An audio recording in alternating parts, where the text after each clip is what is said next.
Alright, fellow sleepers. That's, that, was, that was a dumb way to introduce this. Anyway, hello. Hello. Time for more Citizen Sleeper.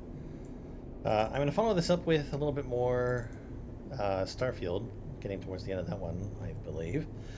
But yeah, we're going to do Citizen Sleeper first. As a little update, I have decided to re-record audio for the first episode that I did. Because I'm having so much fun with this, I would rather have the full series with good audio. Anyway, I'll do that later today or tomorrow morning. But yeah, let's get going.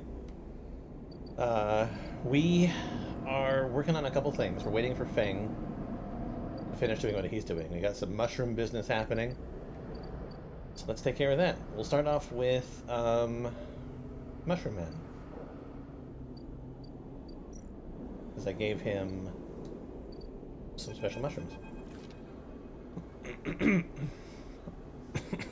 Oh, God, I talked all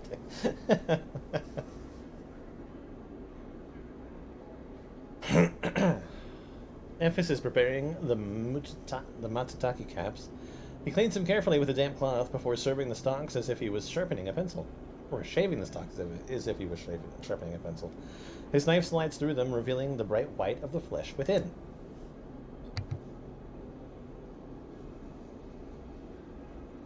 These are good, Sleeper. Very good, he says, without looking up. I bartered with Mingi for some kelp, too, so he can brew the dashi. You know Mingi? Emphas looks up for cutting with a smile. Everyone knows Mingi. Emphas slides the sliced matsutake mushrooms to one side and takes out a closed pan. He opens the lid and you see the green wafer of kelp sitting in a bath of water.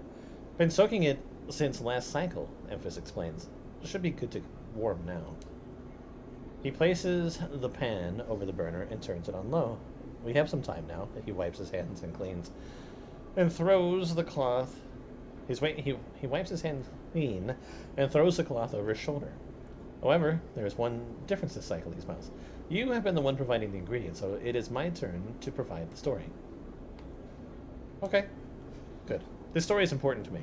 He gestures for you both to sit on the folding stools behind the stall. You see these? Emphas runs a hand over his forearm. I'm assuming scars? Sorry.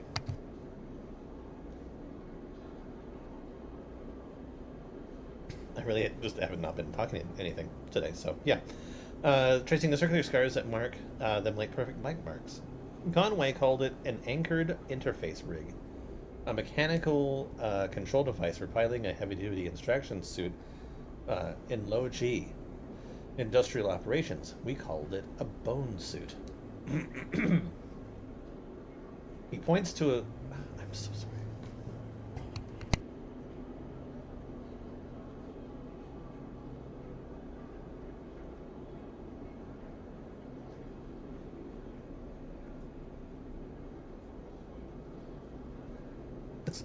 It's like when you get up in the morning and you haven't spoken to anybody, so your throat's just like, nah, don't feel like it, or it's just old. They drill in and anchor it here, then all the way down the arm. He taps each scar on the way. It maps mechanical movements to the suit exactly, a one-to-one mechanical replication. You swing your arm, a 2-ton arm swings too. You should have seen the recruitment vids. Strong people in even stronger suits, tearing through stone and scrap. Superheroes.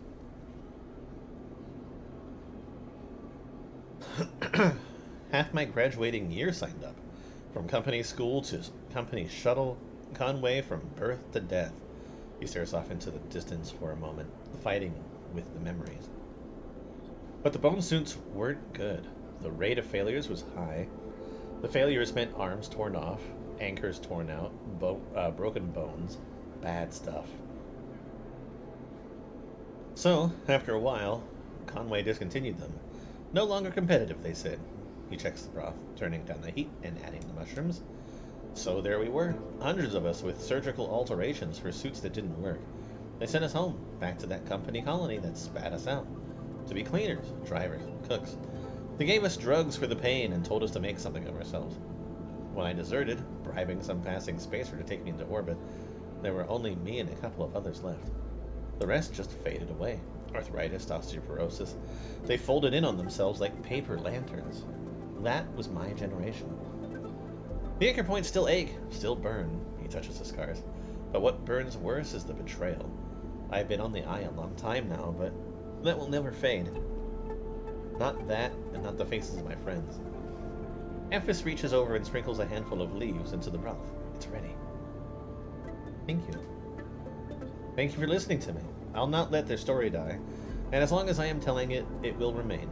Amphis pours the broth into a double-walled metal bowl and hands it to you. The heat radiates through your hands, and the smell drifts up, rich and sharp, like a pine forest after the rain. You drink the broth slowly, chewing the matsutake and thinking.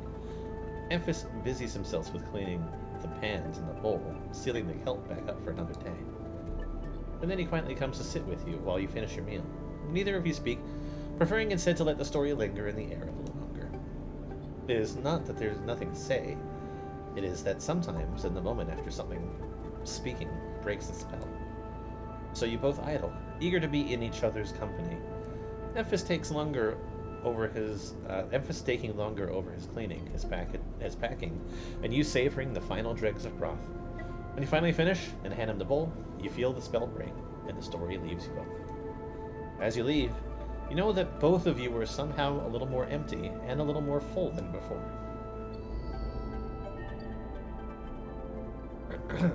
Mushroom Man is cool. Story eater.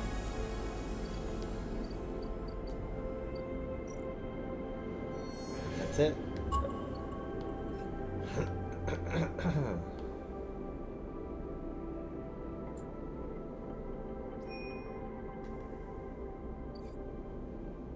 Let's get to the mushroom colony.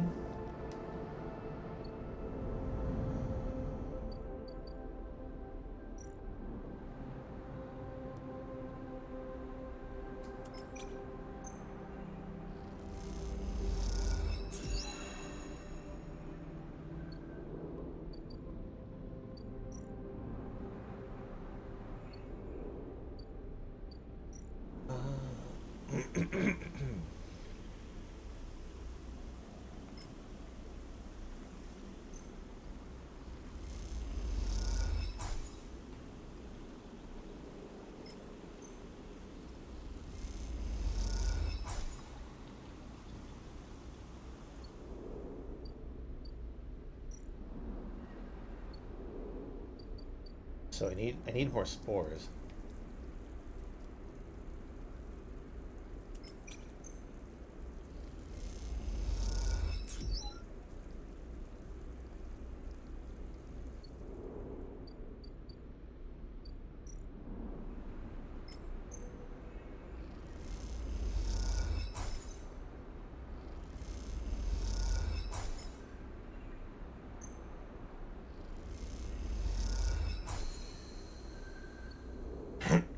Okay, let's set up for the next time.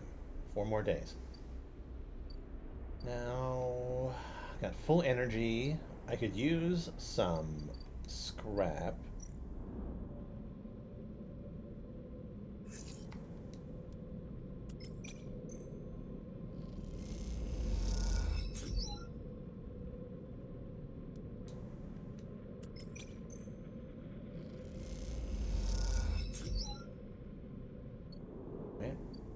Scrap acquired.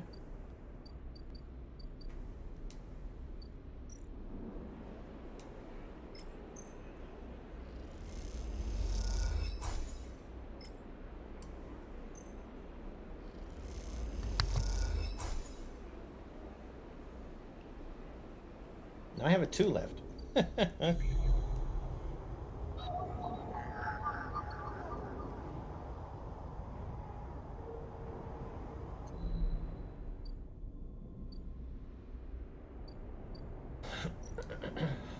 What's a safe thing for me to throw a 2 at?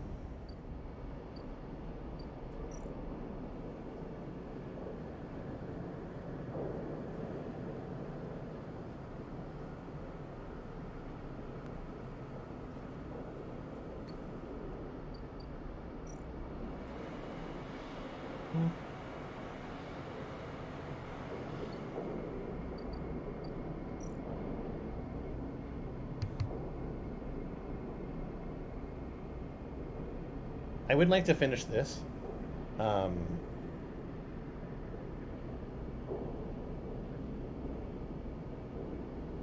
2's not good enough, though.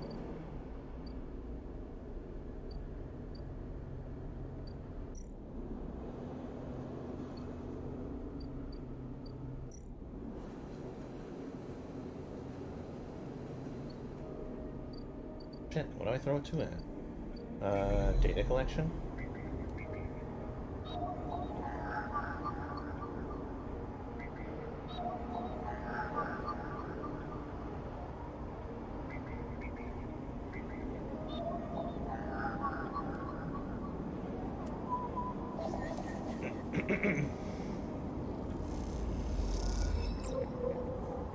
Okay, cool.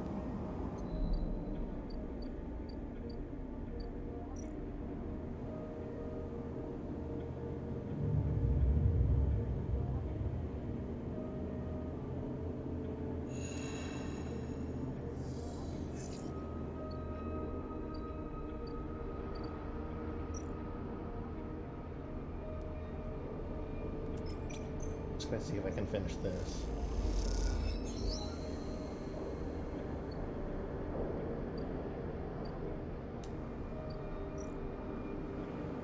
Sent to the hub.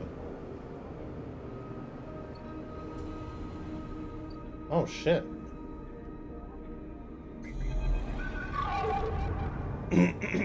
Like a giant traveling, a glint, like a light traveling along the edge of a wave fills your eyes. When then the blade follows, a long head with 2 dead sockets, slipping towards you in silence. You freeze, hoping to pass you by, hoping that it will not simply slice through you like air. The blade head nears, slides past you, almost. It nicks you, grazes you. You are desperate to cry out, to call out. But you hold your silence and simply watch the blind eyes of the killer glide past, empty of all thought. The blade then winks into the dark and you are alone. Now you cry out.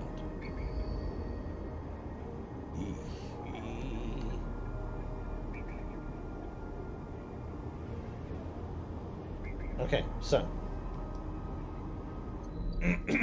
got stuff in here with the killer.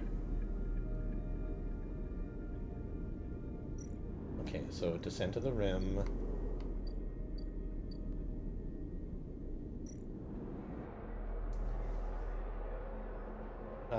Space for socializing.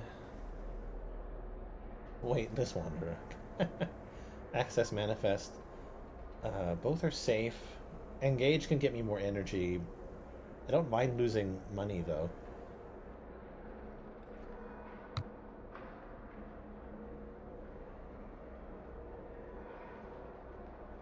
Okay, let's do this.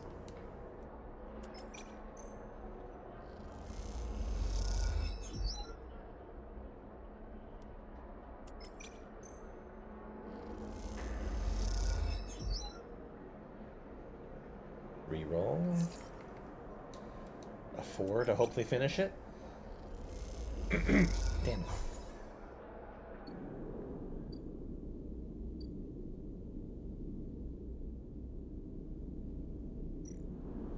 Access mainframe. Mainframe is now mostly disused. Even just having set up their own master controllers. Navigator thinks killer is hiding up here. Navigator would be correct.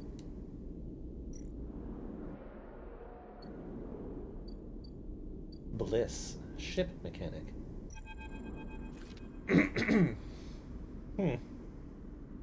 No way.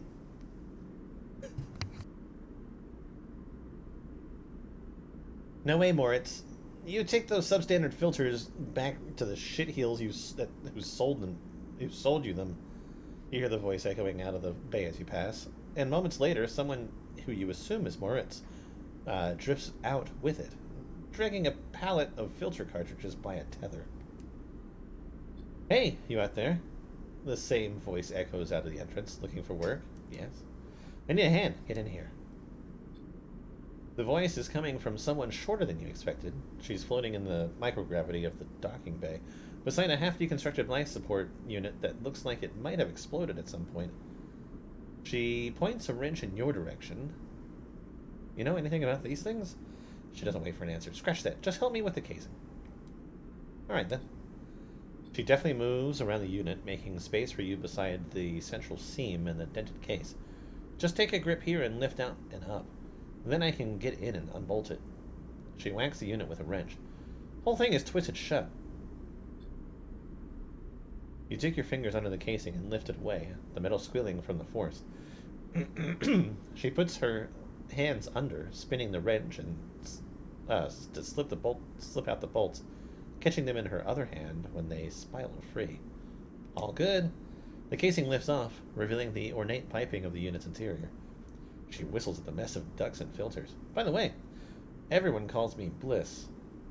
She pats you on the shoulder, offering it little in the way of an explanation. What do you do here? Repairs, fit-ups, tear-downs. Bliss starts pushing and pulling at the ductwork, looking for fractured pipes. We haggle for contracts, but the good ones get snapped up quickly by the bigger bays. So here I am trying to get this M2 unit running again for one of the freelance tugs. Small-time stuff.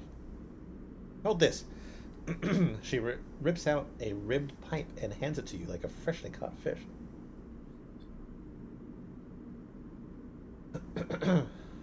We turn stuff around fast and neat, and maybe we get a chance at landing something bigger. Something starts hissing in the unit, and Bliss quietens it with a precise whack. But to be honest with you, the way things are going, I can already see the other crews licking their lips, ready to take this place over.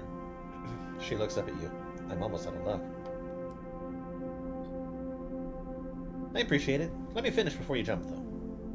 She keeps working, twisting aside pipes with care. There we are. Bliss pulls her hand from deep inside the unit, and out it comes, clutching a lumpen cube, scorched black. This thing must have overloaded and popped half of itself out the side. You both duck down to the edge of the unit and spot the exit wound. Its edges fringed with more scorch marks. Grab me a replacement converter from the racks, will you? You kick off from the unit and drift over to the wall racks, where a catalog of parts sits secured in clamps. Colored tape and scrawled notes flutter across the wall. A complex organizational system of Bliss's own design, or just a big mess. You try to pick out the right part. Converter. Now, there's probably a clue. M2. You grab the part and push back to the unit. Bliss holds out an arm and you pass it over. The converter is spinning gently as it leaves your hand. Perfect. You passed. She straightens up from the unit. That is, if you want to work here. I'd be happy to. Wait. She frowns at the racks. That's not all of it, my old business partner. They rinsed the place. Emptied the accounts. To bid for jobs, we need to put down deposits, bring in parts, pay tug fees for that. She looks nervous, embarrassed. We need chits. An investment? Exactly. Partners. Straight split. Bliss settles herself against the unit and looks off into the distance. I guess I look pretty stupid. Here I am asking any random passerby to be my business partner. No offense. She manages to smile. I get it. Thanks. She meets your eye. I appreciate it. Bliss goes back to working on the unit. Look, it's no pressure. You find the money, or you find someone who has. Or you just forget the whole thing. Up to you. She gestures for you to help her refit the casing, and you both slot it back into place. I think I'm good to wrap this one up for now, but if you are into it, come back and we can bid on a new contract. Something to get our teeth into. Something that pays. She gives you a serious look. You can trust me. I don't say this stuff lightly. You kick away from the bay, propelling yourself back to the handhold to the entrance. You slip out with a wave, and as you do, something slips back in. You hear Bliss as you glide down the passageway. Moritz, I swear to God, if those filters aren't clean, you smile. Seems like this could be interesting. Honestly, with all that happening, I really actually regret taking the money from Ankita. I wish I hadn't. I wish I had handled that whole thing differently in that last mission. Alright, a scam or an opportunity. Bliss seems solid enough, and this might be your best chance to get in on the hub's repair trade. 80? Yeah, I can match that.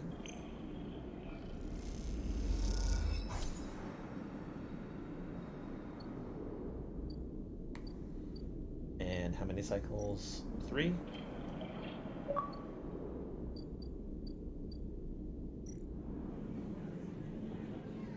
Buy a spacer meal. It doesn't. Gimbal sells itself on its spinning sphere, which claims to reduce therapeutic gravitational effects. It doesn't, but they sell food. I'll have to check that to see how much energy it actually provides.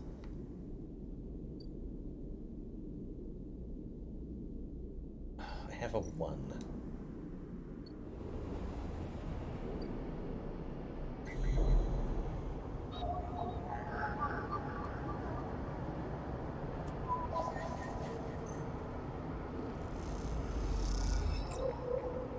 Oh shit, I just realized that I'm going to drop to 5.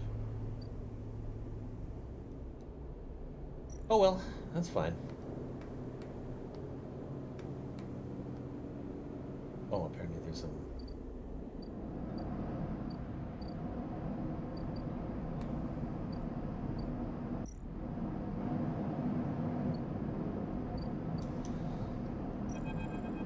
Feng grins at you as the bay door slides open. Above, in the rest of the building, people are busy, frightened. They speak in hushed tones and organize endless meeting after endless meeting. Havenage have avoided a full-blown crisis for now, but change is coming. Feng is in good spirits, and bundles you inside before you even have the chance to greet him. That was the slickest operation this station has seen, he hugs you firmly. You've made my job easy. He shakes you by the shoulders. I'm so proud. And, he smiles, I got to watch through the cameras as the Havenage security that weren't in on it assaulted the station. Feng smiled. One of them straight up just whacked Hardin with their pistol. It was beautiful. He's being held, yeah. He looks around. I think the idea is to use him as leverage with Conway, get them to back off. Maybe they'll exile him when they're done, or hand him over to some core authority. Ben shrugs. Now, I know he won't be an issue. I'm going to be focusing on systems for a bit. He shakes his head. Seeing as that's my actual job. He points to the ceiling. The people upstairs weren't so happy, though. They've been fielding questions about the state of the eye right and left since the recording got out. People are scared.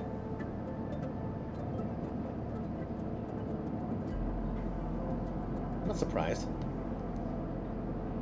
Yeah, this whole thing hasn't won me many fans in the administration, but I think in the end they'll agree that outing Hardin was worth it, whatever the method. He touches a stack of hardware. The eye is old, and it was never meant to run like this. The master control points that Erlin and Havenage installed, they keep it spinning from the rim.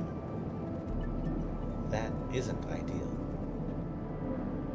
But if you are asking me if the eye will stop spinning next cycle, no. He smiles. And me, and a ton of other skilled people will be working to stop it happening in the cycle after that. Hardin's problem was that he didn't believe in people. He believed in systems and their ability to shape the world around them. Feng squeezes your shoulder. A lot of shoulder squeezing today so far. But as far as I am concerned, people should be the ones running the systems, not the other way around. Anyway, Feng raps on the side of his terminal. I know you didn't come down here for a lecture, but tracker. I haven't forgotten. He reduced the thumbnail drive. I managed to finish that code solution I showed you. It's a modified Ripper worm, one made to deactivate that tracker of yours. But in the time since I got back, I added something extra. That tracker of yours doesn't just show SNR where you are. It transmits data about the state of your body, your current condition. My worm won't just deactivate it. It'll edit that data to tell SNR that your body is irreparably damaged. DNR, do not retrieve. He grins widely. Pretty smart, right? That's perfect. Just slot it already. You take the drive and hold it in your hands. You close your eyes and open up your access ports. Take down your defenses. The worm immediately enters your closed network. It whips through it, taking things with it as it goes. The moment that you're gone, you forget they were even there. They just blink out of existence. A second later, it's done. You open your eyes. How do you feel? Asks Feng a little nervously. Free. Feng smiles widely. Well, you are free, sleeper. He claps you on the shoulder. Feng lets the word free hang in the air a little before he continues. Seems like it might be finally time for a celebration. Feng wraps his arms around you. Jana still owes us those drinks. He laughs and you join him. And later, when you leave, you feel deeply thankful for having such a friend. As you walk away from the building, you look up at the wide curve of the eye, up at the hub and the other rim beyond it. The whole thing twinkles with lights, and it seems impossible to see as anything other than breathtakingly beautiful. It feels, in that moment, like something eternal. That doesn't mean it can or even should last forever, or that it will never change, fade, or decay. It simply means that in this moment, this place has a future, and it is one that you know deeply and truly is worth protecting. Well, how about that? Tracker done.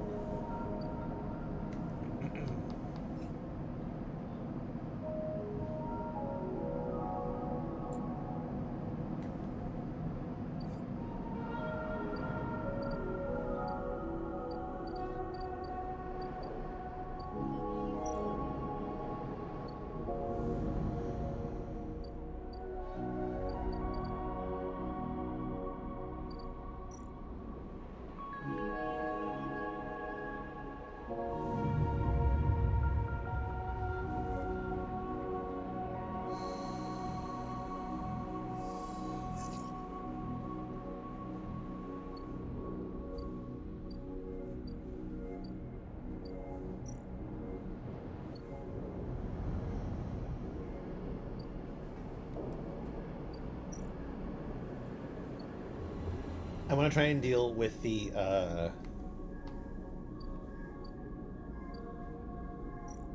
with the killer.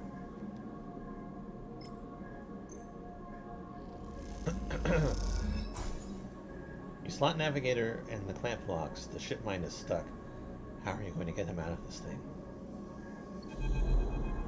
You slip into the cloud, as easy as blinking. Navigator is beside you, their sphere casting light into the strange darkness here. This is not how a mainframe should look. A center, a point of connection. The object in front of you is severed, cut off. A rootless, branchless tree, only the trunk remains. Is killer even here? Quiet. Navigator hisses. Then you see it, like a blade in the dark. An edge slicing through the void. It glides along at a distance and winks out. Then it appears again, elsewhere, gliding once more, searching. The moment you make a sound, the edge leaps closer, and you see now that it is not an edge, but the ridge of a long, sharp head, like a shark. Jesus Christ. It glides past, closer now, and you see into the voids where its eyes should be. You and Navigator exchange looks, both thinking the same thing. It is blind. Killer crosses between you two, smooth as a razor, then disappears. It flickers back in, further away now, and you move close to the Navigator to talk. You saw it too then. Killer has been blinded. Correct. The protocol is clearly operating outside established limits. It may be unpredictable. You flinch as the silent killer appears closer and glides past you. Its empty sockets open wide. You turn to Navigator and notice something strange. Their orrery of spears is collapsing. The orbits, usually round and even, are decaying. The spheres are following spiral paths, condensing on a central point. Navigator's noticing it too. They go to shift their positions to better direct the spheres, but they cannot. Whatever is drawing the orrery together is holding them in place. They look at you, suddenly desperate and frantic. It's a trap. You go to speak, but Killer appears between the two of you. Gliding through the gap, Navigator freezes and you see them framed in the empty socket. You realize now, if Navigator cannot move, then it is only a matter of time before one of Killer's sweeps brings him directly through Navigator. And time is not a problem for a protocol that has been running for decades. You look desperately around for a solution, for a way to extract a Navigator from the mainframe, then you see it. 3 branches. The last 3, thin and spindly, feeding the mainframe a thin diet of power and data. Break these and the mainframe collapses once and for all, severing the connection, shattering the hardware. Whatever it takes, they must be broken. But they are encased in something, a glassy layer of protection. No need to unlock access before snapping them from the mainframe for good. You look at Navigator, trying to reassure them without speaking. And then you blink back to the reality, their expression of fear, and after image that slowly fades. You must act quickly. Okay.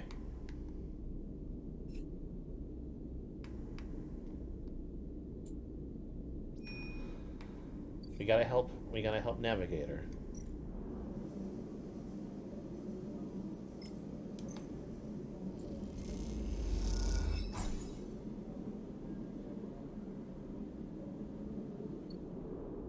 Shit. How do I get those keys?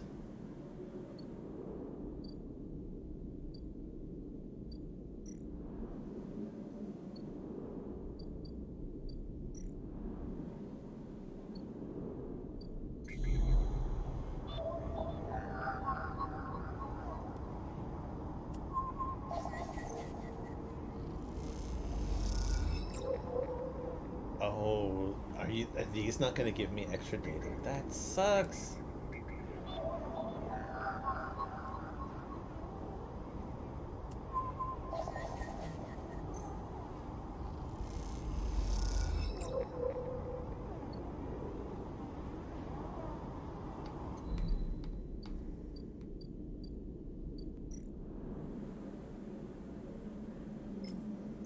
At least I only need 3. I was thinking that I needed 3 for each. That was close. I was almost very stressed out.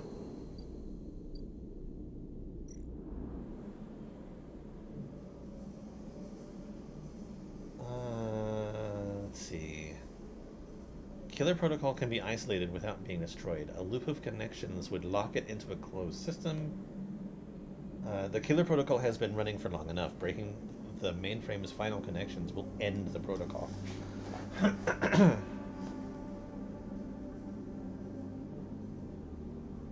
Oh, it's dangerous, but at the same time, I feel like capturing it would be...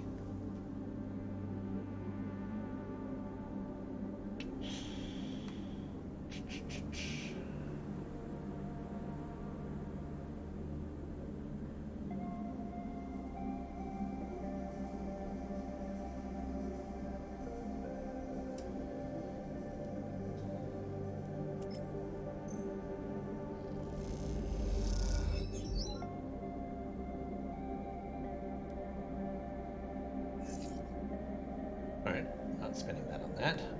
Let's see how much energy I get out of this.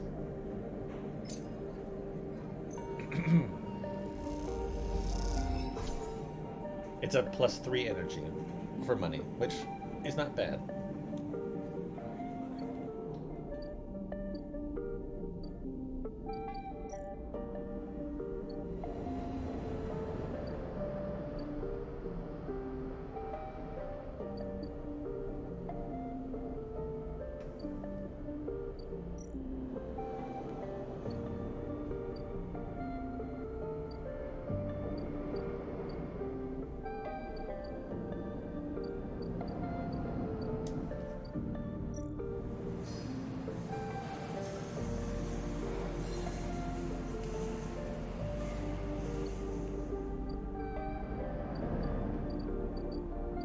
Trying to think of the best thing to use this 3 on.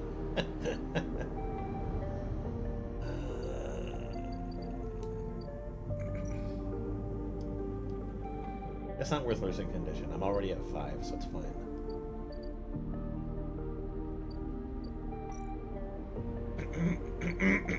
I don't need energy.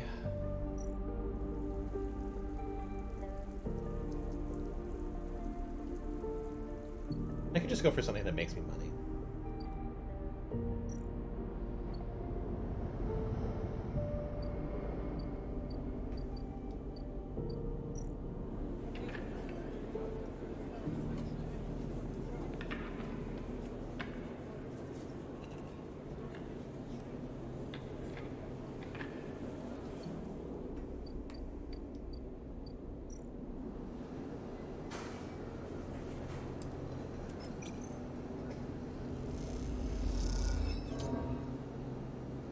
Nice.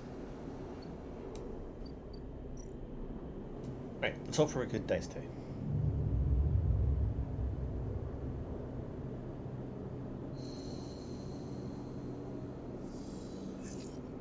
Decent.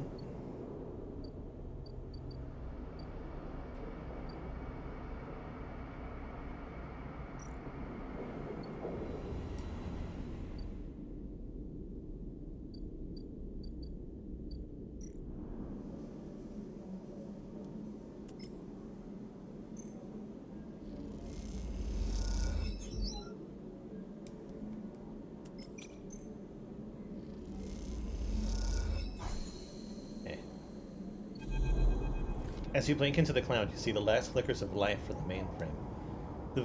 This vast machine once ran the whole station, span it up, directed and processed the flow of energy, water, and data, fed the lives of thousands of people.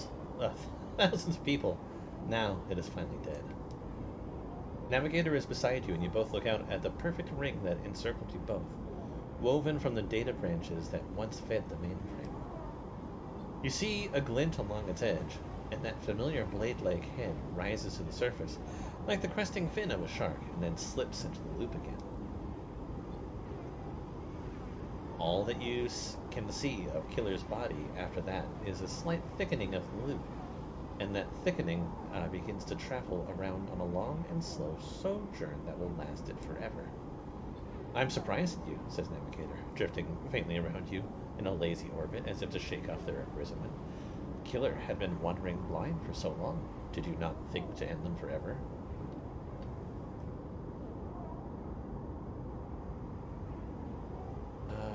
I will not kill another being. But is the killer a being or a system? The question remains. Navigator gazes into the darkness. This place was their domain and prison, and they had followed their directives for the many decades they roamed here. They cut the threads of the mainframe, executed its administrators' AIs, and then kept slicing.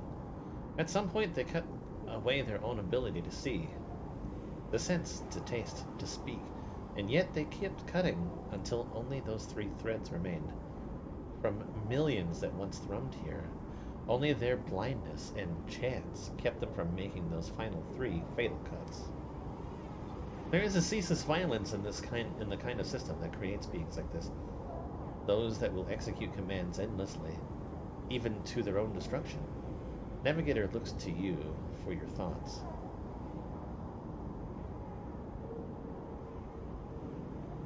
I will not continue the violence. The system you float in is one built of violence. You would be naive to believe otherwise. Navigator turns away. You watch the data points of the station spin around you, blending with the fixed stars. There is something satisfying about finally wrenching the last threads of control from this central point.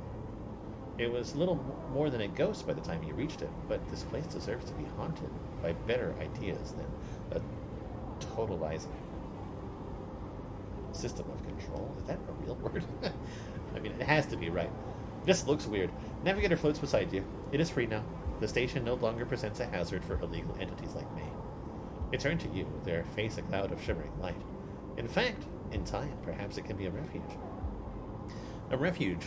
That sounds like something of value. Something worth building. A dark shape passes across your vision. A distant curve of something like smoke or oil. Fluid shifting tank of total darkness. The Greenway, says Navigator, following your line of sight. It was cut off at the moment of the collapse, so Hunter or Killer could never reach it. Now it is closed off to us, separate from the cloud. What system is inside it? It may be totally dark, or perhaps some other old protocols are isolated there. Navigator turns to you, and we have now seen what decades of isolation can do to a protocol. If we could extract an access cipher, they pause and then blink out of existence. You freeze, shocked, but a moment later they reappear with a glowing polygon of data. Here, the cipher you need. You take it, still shocked. I am not used to being free, to being able to move and explore and extract without fear, without limits. Navigator does a little twirl. This will take some getting used to. Thank you for this gift. They whirl their spheres around you. The entities of the station will always be friends to you, Sleeper. And I to them. It is true that mutual need is required for friendship, but I must admit I had not considered the value of offering assistance without personal gain. I will think on that. Navigator loops around you rapidly, suddenly eager to test their newfound freedom. But first I will explore. Perhaps there are still intelligences that hid themselves as I did, encased in simple systems, cut off. Navigator glows. I should like to free them. And with that, they drift away, flickering, glowing, and shifting so rapidly you lose sight of them among the glittering eye of the rim. You feel a pang of jealousy, free, without a body to weigh you down, or fear to limit you. How must it feel? Your eyes fall on the Greenway and its secrets, though perhaps that can wait until after you have celebrated this victory. Cool. Okay. What do I want a +2 on?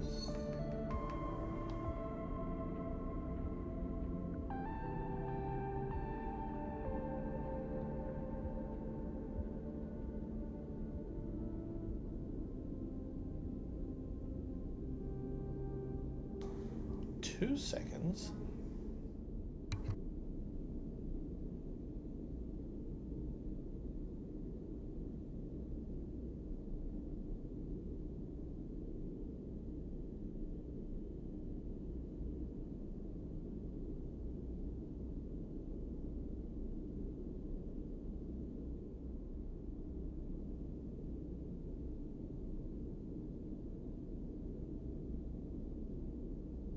I was hearing a noise that I thought was just like, like voices that were happening, like background noise. No, it was one of my like smart speakers, just reading the news.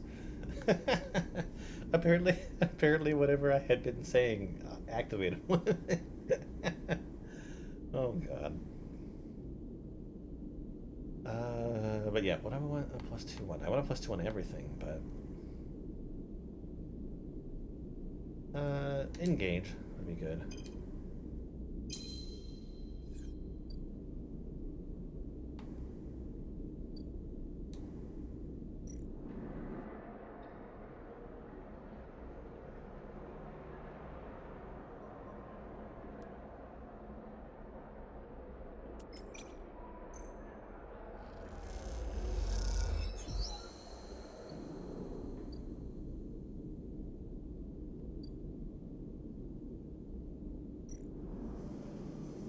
The only place to sleep on the hub, hacked off a colony ship and welded to the ring.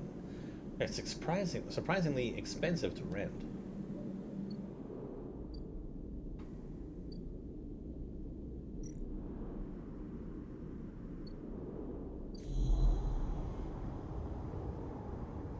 But the thing is, I don't have to rent them.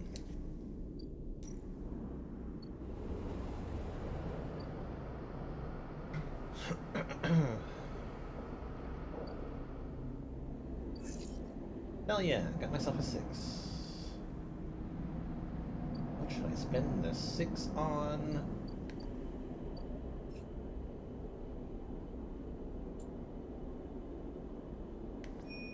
Yeah, for right now, I'm curious about this.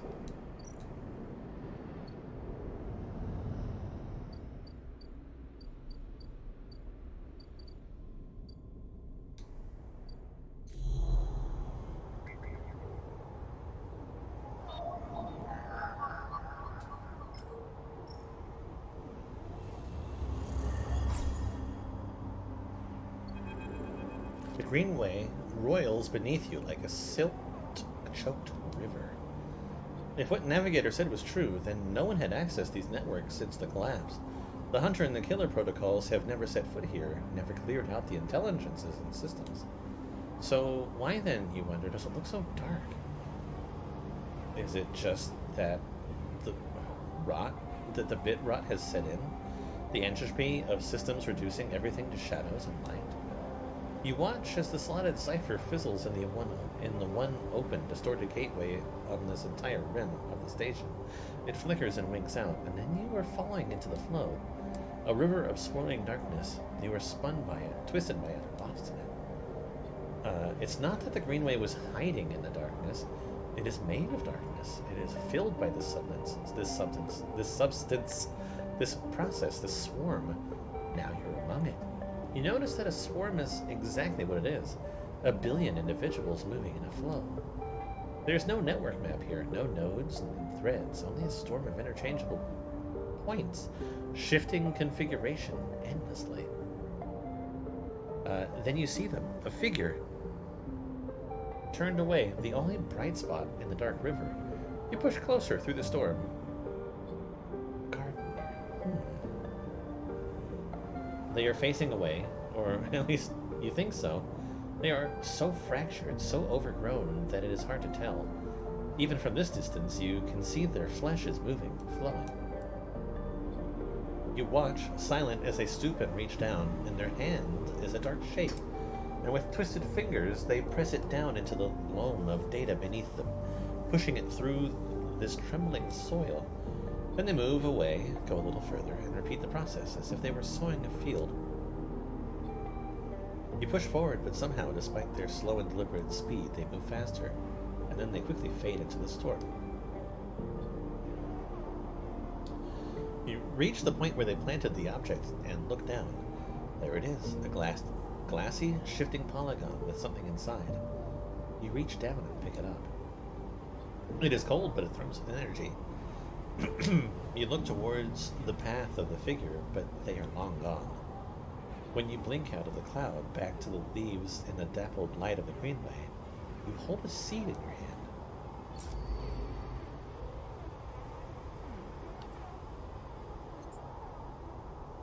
You need somewhere safe to plant this seed.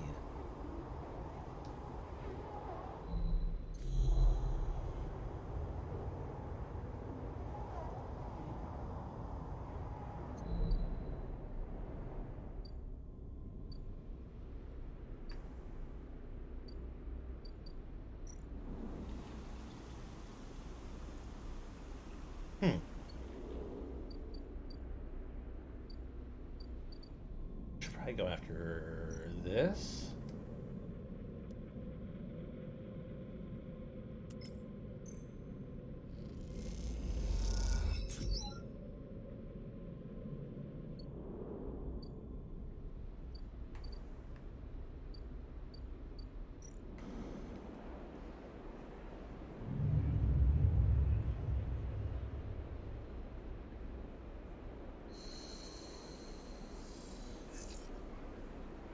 That's not very good. Hey, a quiet voice greets you as you leave. Sleeper, it's me. Who? Moritz, he pauses. I work for Bliss. He rubs the back of his head. You are not an easy person to find. I don't really have an address. Moritz holds up his hand. Hey, no judgment, it's cool. You both stand there for a moment, each waiting for the other to speak. So, what's up? Well, Bliss needs you. A job just came in, a real big one. She's asking for you to come up and help her out. He nods sagely. I'll be right there. Nice, yeah. Mort stands there for a little while, unsure if the message is delivered. I got it. Cool. He looks around. Bliss just likes me to do a thorough job, you know. He rubs his hands together before burying them in his jacket pockets. See you, Sleeper. Moritz ambles off down the corridor, kicking a filter cap on his way out. Time to head to Bliss's beta.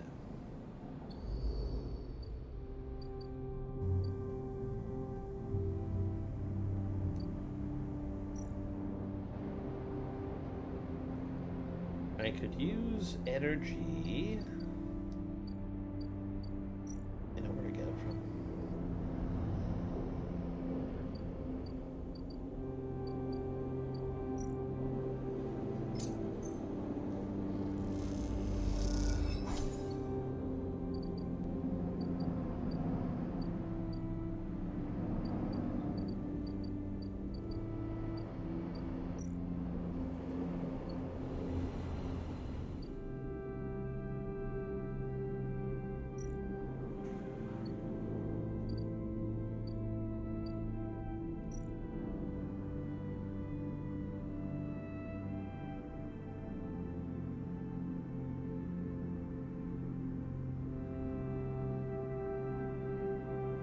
So I have 3 days.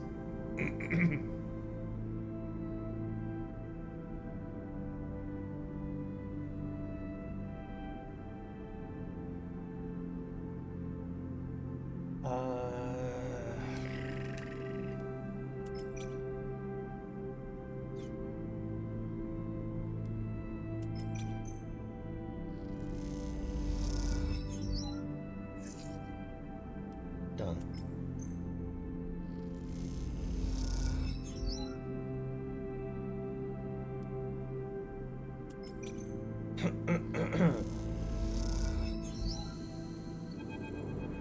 As you both wait in the airlocks for it to cycle back to the bay, Bliss bumps you on the arm. Nicely done, Sleeper. We cleared that contract, no problem. She stretches out. Once we are back in the bay, we can check if the payment has come through and divide it up. She stretches. Feels good. The airlock clunks and the lights flicker, and a moment later you're back in the bay, where Moritz is at the racks, trying to figure out where the mess of tools Bliss left in her wake should be on. Hey, Moritz. Moritz looks over his shoulder. Sleeper. He spins the wrench in his hand. Looked like clean work out there, he nods respectfully. You look over at Bliss, who is already gliding over to her management console. She twirls a little as she crosses the cavernous bay. No one you've ever met moves as well in zero-G as she does. It's like she was born to do it. Or into it. Shit. Bliss slams a fist onto the console. Shit. I can't even... Bliss closes her eyes. Come here. Bliss calls you over. Look at this. Just look. She spins the terminal screen and you see the details for the bay's account. You see an entry for the Ember Wake, a repair fee paid in full the moment you finish up the job, but then directly after, the whole amount was transferred back out into an unknown account. What the hell? This is the work of my ex. She punches the terminal. He must have coded a back door into the machine before he left. She rubs her forehead. There's no way we can... She pauses, thinking, Moritz, throw me that wrench. You gonna fix it? Moritz spins the wrench across the bay. Bliss smiles. Something like that. Bliss brings the wrench down on the terminal hard. You flinch backwards as a hail of computer parts spill up into the bay in a glittering arc. Fragments of screen, memories, sections of the casing. When Bliss is done, she clips the wrench to her tool belt. Try backdooring your way into that, you shit. Moritz drifts out from his hiding place among the racks. Bliss, he says tentatively, you want me to... He looks at the arc of fragments drifting around the bay nervously. Bliss shakes her head. No, she sighs, I've got it. You go get me a new terminal. Cheapest you can find. Cobble one together from pieces at the Ort Exchange if you have to. Can I help? Bliss glides over to a panel by the wall. Don't worry, one of the first things I had installed when we spec'd out this place was a cleaning sweep. She flicks over a plastic cover on a huge red button. Watch yourself. She hammers the button, and a row of laser emitters unfold from the bay wall. They start crawling their way across the work area, frying the debris as they do in pulses of burning light. Bliss smiles. It's that, or just space the whole bay every few cycles. Oh, shit. We keep at it. The cleaning sweep buzzes and crackles as it works its way across the bay. That account wasn't everything, but I'm not that stupid. Once Moritz gets back, I'll secure it and flush everything else. She flicks a nearby piece of debris to the path of the sweep. Clean break. I wish I saw what the choice was before this. Then we take another contract. That's it. She shuts off the sweep as it reaches the near end of the bay. I'm in. You better be, Bliss laughs, because there's no way you are getting your investment back unless you are.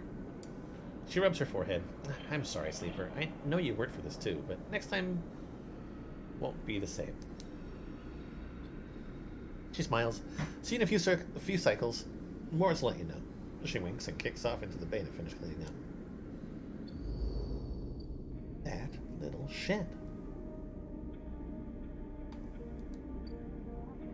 Whoever they are.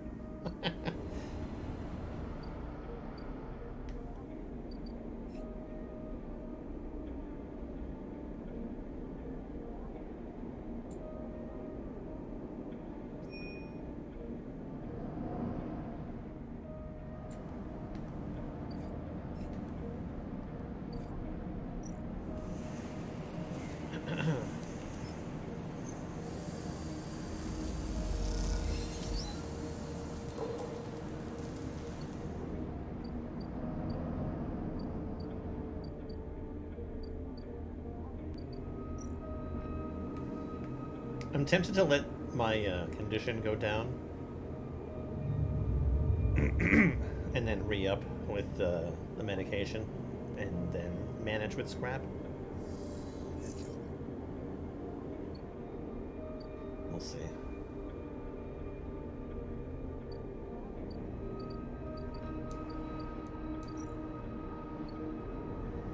The fungus should be done.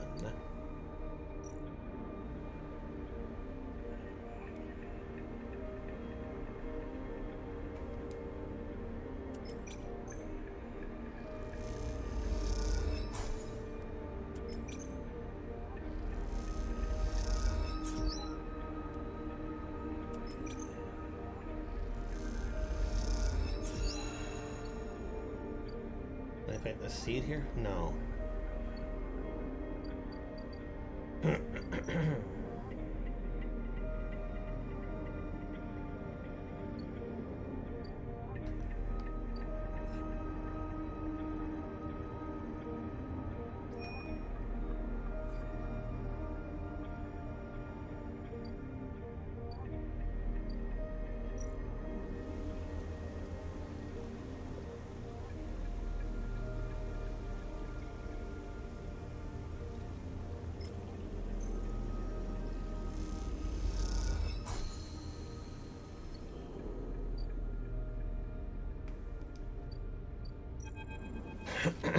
Rico, Rico meets you at the entrance of the lab, leaning on her crutch with a glint in her eye. Walk with me, sleeper. I'd like to tell you a story. She makes her way back down the corridor that leads back up to the main commune building. When people first crossed that, what we call Founder's Gap, into the Greenway, they did so against the wishes of Andre Erlin. At that time, Erlin was trying to stabilize the Union and establish control over the Eye in the wake of Solheim's collapse. There was chaos, competing factions, failing systems, so many dead and injured from the riots. That was his priority. You cross through a glass-roofed tunnel, the greenway outside crowded with vines and branches toppling the light. Erlin had written the greenway off, cut off from the rest of the station, and linked to a broken spoke. He claimed it was only a matter of time before everything here would die. He refused to let anyone abandon their duty to the Union and cross. They were traitors to the cause, or as good as.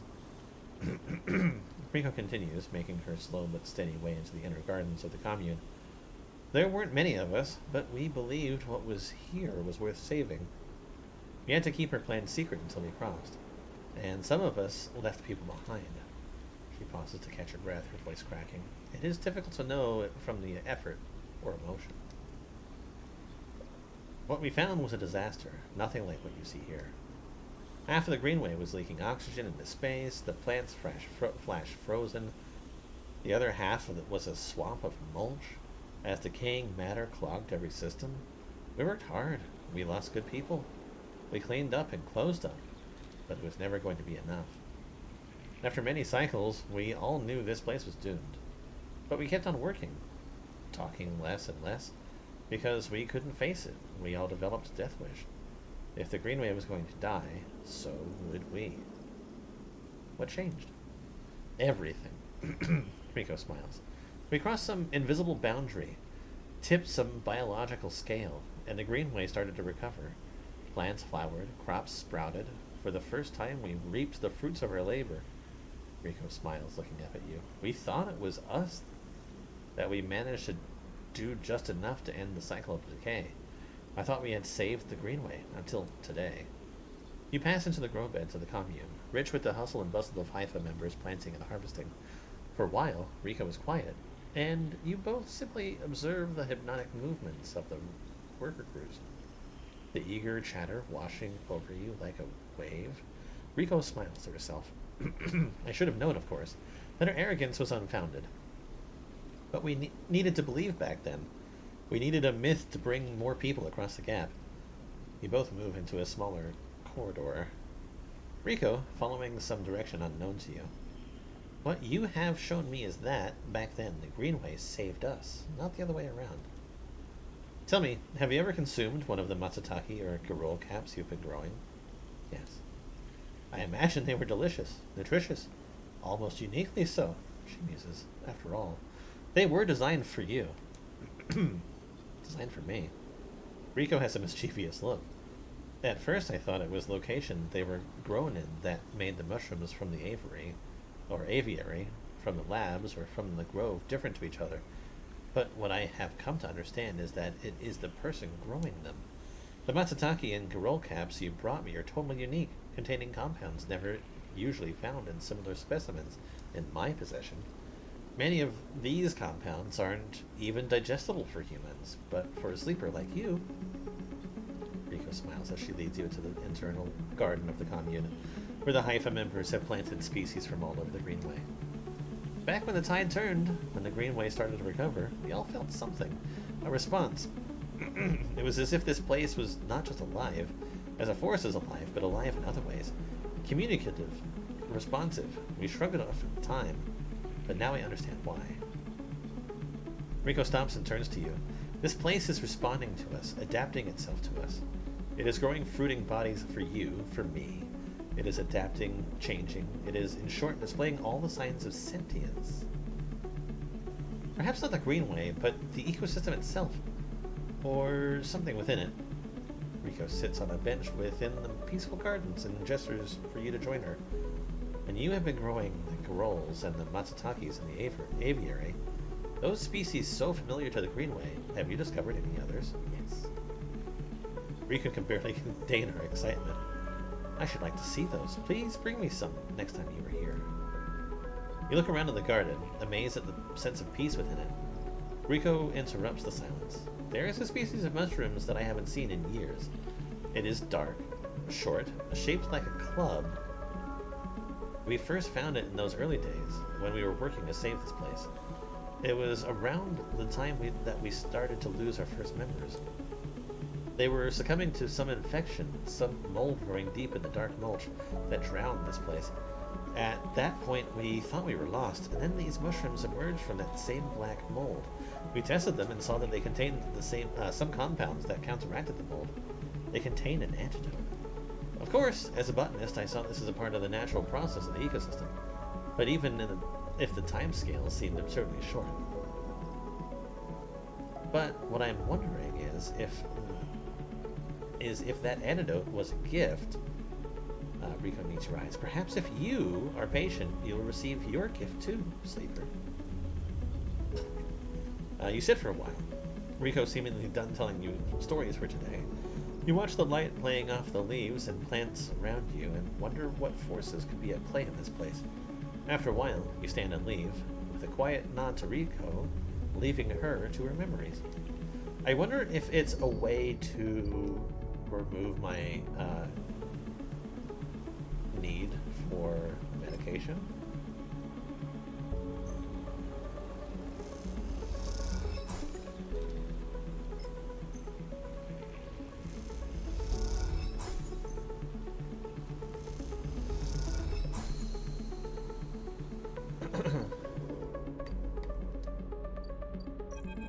Rico is at her bench running small vials of some liquid through the old chemical analysis machine.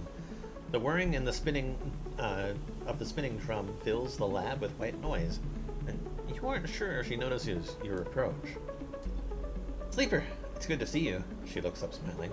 This little project of ours has been keeping me awake for the past few cycles. But right now, well, I think I have something. You should rest. I know my limits, she laughs to herself. I just don't like paying attention to them. The drum finishes spinning and Rico lifts the vial from it, holding it up to the light. This is something I have extracted from those club heads you've been bringing me. And according to my analysis, it is a substance totally unique on the Greenway. You look at the small amount of liquid in the vial. Any idea what it might be? Rico asks. Without looking away from the vial. Stabilizer? Rico nods. You aren't the first sleeper to come through here. Perhaps I should have mentioned that earlier. Rico's tone suddenly drops, changing the atmosphere in the lab immediately. I just thought, she pauses, thinking very carefully how to continue. I wanted you to trust us. What do you mean? She sighs. They came through a fair few cycles ago. We found them wandering in the broken section near the gap. The members who brought them in had never seen one of you before.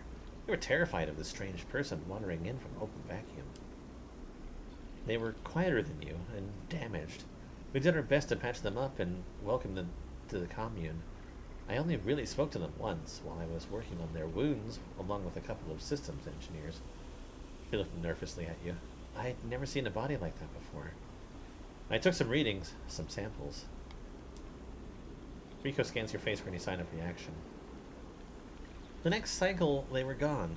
They took a little food and hiked up towards the wild margins, where the greenway meets the wastes. Someone saw them in the distance, but that was it. They disappeared into the overgrowth. She sits down heavily, the vial in her hand. When I saw you, I wanted things to be different. I wanted to keep you here, rather than let you disappear into wherever they ended up. She smiles to herself. Yes, I wanted you to understand this place better, but I also wanted to help you. It seems that somehow both my wishes have come true at once. She holds out a hand with a vial. This is for you. You take the stabilizer, the glass cold and smooth in your palm. Thank you. Don't thank me. She gazes out at the greenway through the glass. Those clubhead caps you made it for you. Or at least, who or whatever made those clubheads. She starts to clear her bench. It was right there, contained in their tissue. I only had to extract it. I imagine you understand how incredible that is.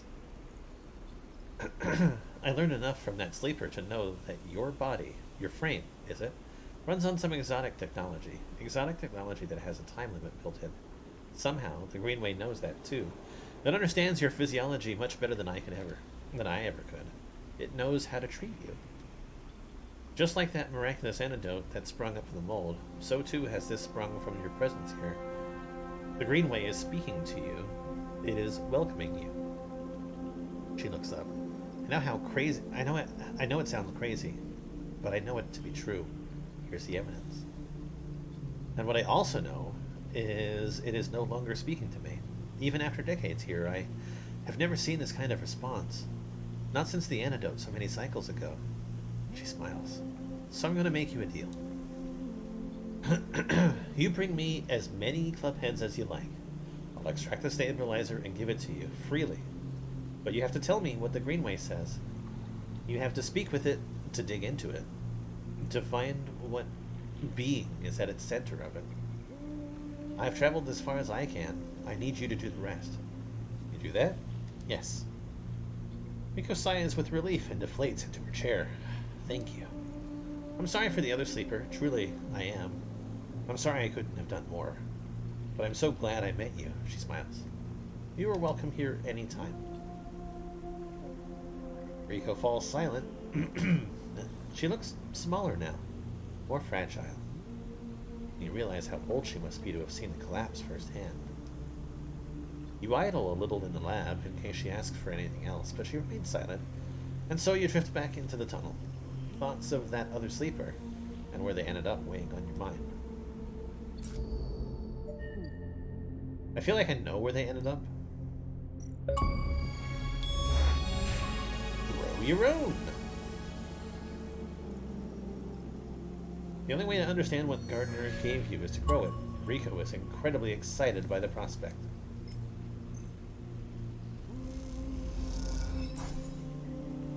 I'll take good care of it, sleeper. Riko smiles. Don't you worry. That 4, 6 cycles? 8. Okay, so that's Bruin.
Okay, I'm gonna let the my condition drop.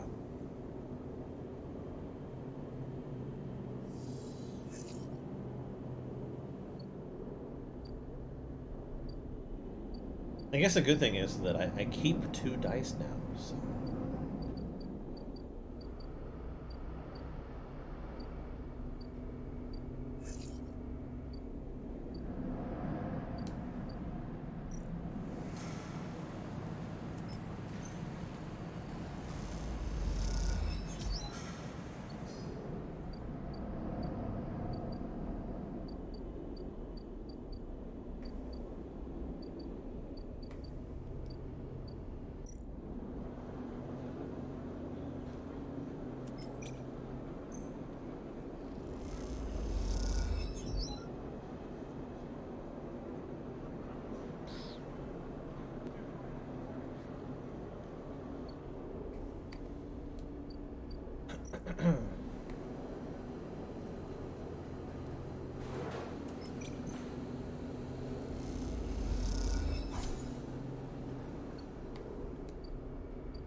I'm expecting Moritz.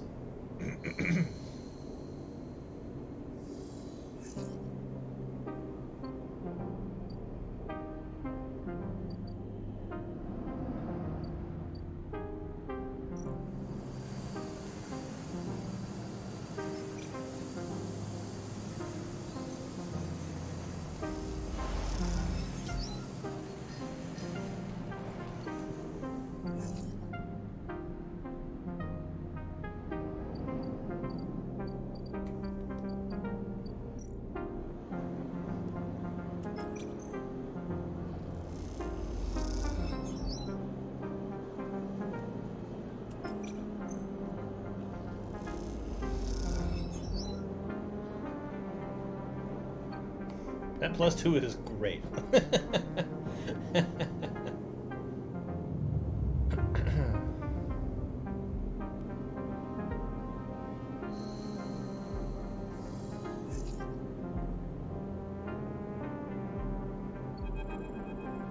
Sleeper! Morris is waiting for you on your way out. How you been? Surviving?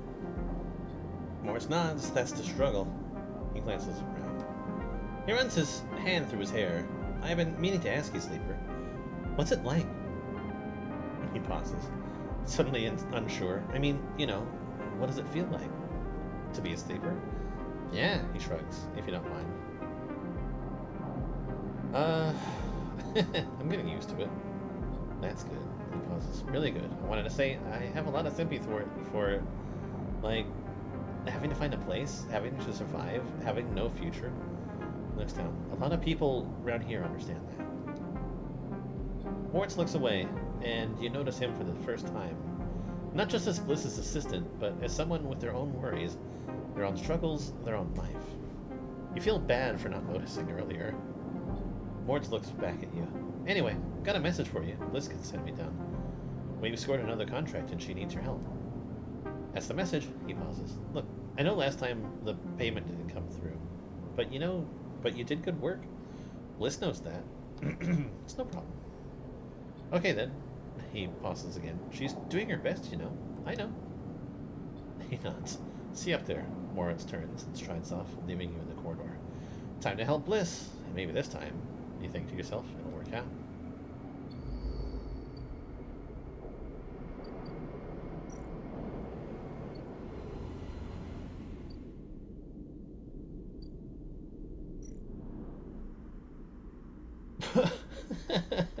Fragile biome. Jesus Christ.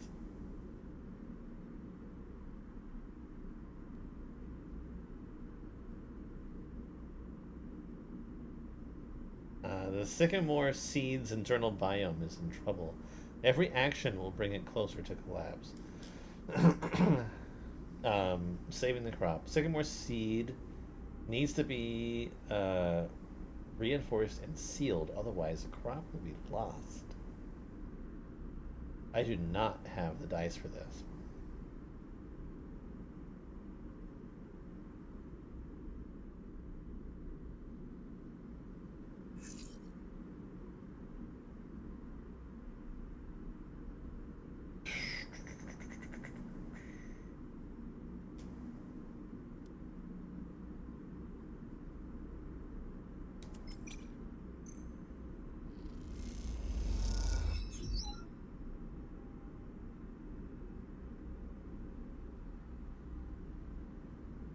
Okay, I want a 6 before I try that again.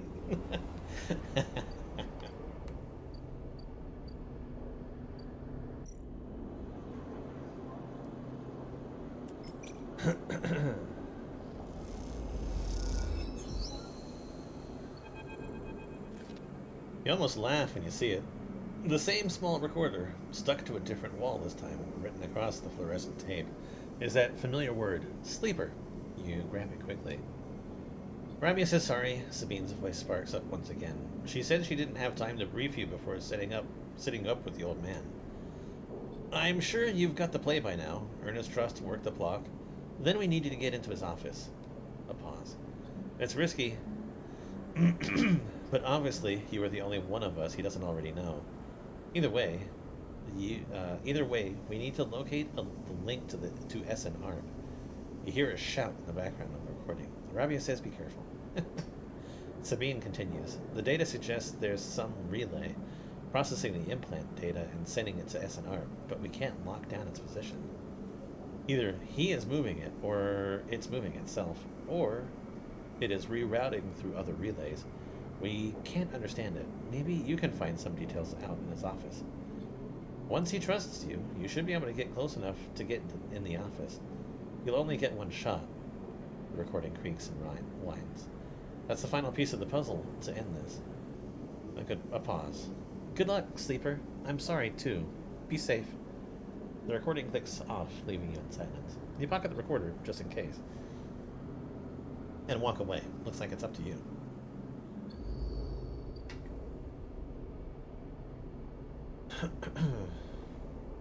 Okay, I am not ready to go in there.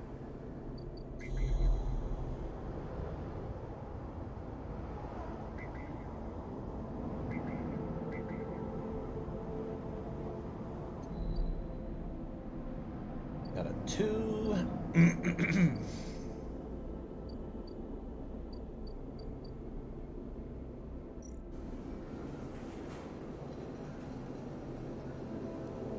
Which now becomes a 4.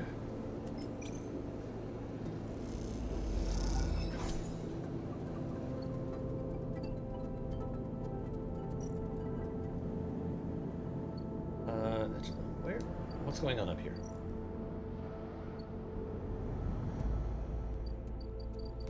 Right, I'm at 3.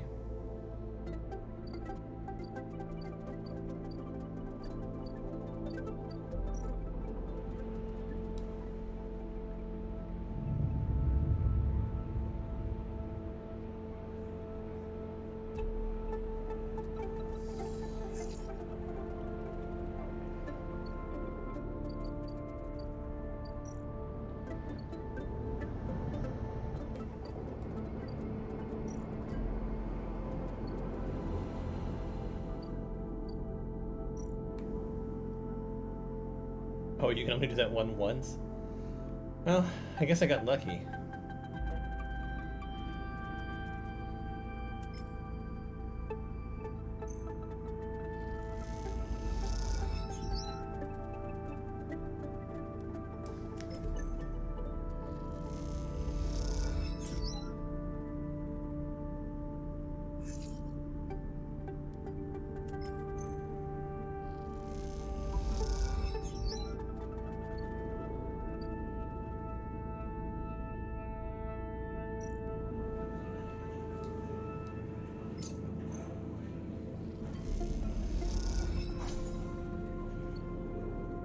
Okay, it is 3 energy. So I'm better off just going to the Sea the Mushroom then, if I need to actually buy it.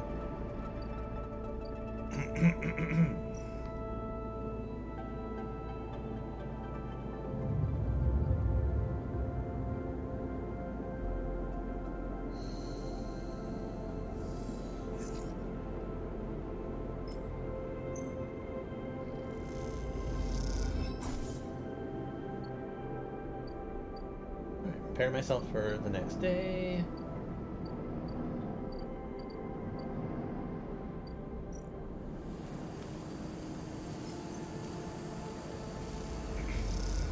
Do one of those. 5. That's good.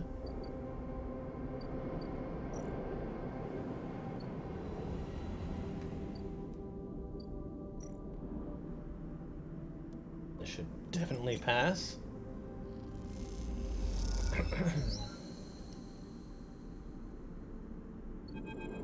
You and Bliss are floating in the bay's airlock, waiting for it to cycle.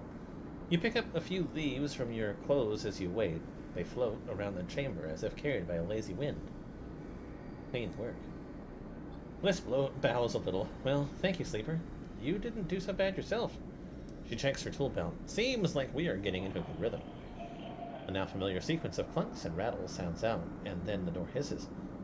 The moment it does, you know something has once again gone wrong. What's all this? Bliss asks a confused looking Moritz. Beside him are a set of crates anchored to the bay floor. He has clearly just brought them in and through the bay's freight lock. Moritz looks nervously between the two of you before answering, "It's payment." He runs a hand along the crates. The Sycamore Seed crew just brought them over. He stops, but seeing the look on Bliss's face adds, "They were very thankful." I bet they were, she clenches her fist. What the hell is inside? Moritz leans over and struggles with the catches on each side of the top crate. As he does, Bliss turns to you. Don't say it. Bliss stares into space. Don't you dare say it. Don't. She gives you a hard look. This isn't my fault. Moritz finally gets the catches free and the lid floats off. Drifting up into the bay, as it does, a small brown lump floats up with it. Moritz reaches out and catches it as it passes him. Is that a mushroom? Bliss finishes. A damn mushroom. They paid us in mushrooms? Not just mushrooms. He holds out a clump of tightly packaged leaves. Produce. Bliss starts laughing. Goddamn Haifa commune. Should have known they didn't have a chit to rub between them. She knocks a small brown mushroom across the bay. Stop, Bliss. Moritz grabs her hand. These are good, fresh. We can sell them. To who? Are we running a grocer's now? We need cryo, otherwise this whole bay will be shut down. We can't pay for parts with leafy greens. She waggles them in Moritz's face. I can use them. Bliss raises an eyebrow. What, 4 whole crates? Even you can't be that hungry. You can take a few, but the rest we'll sell. She smiles to herself, or at least Moritz will sell them, if he is so eager. Moritz closes up the crates and starts moving them. It isn't that bad, Bliss. It's a step in the right direction. He glances at you, looking for backup. They'll sell well. Bliss sighs. Looks like I went into business with a couple of wannabe farmers. She laughs. Prove me wrong, then. Show me this is a windfall. She kicks away towards the new patched-together terminal. Until then, I'll be working on how to keep this place open. Moritz mouths a thank you and goes back to moving the crates. You'd better be on your way, too.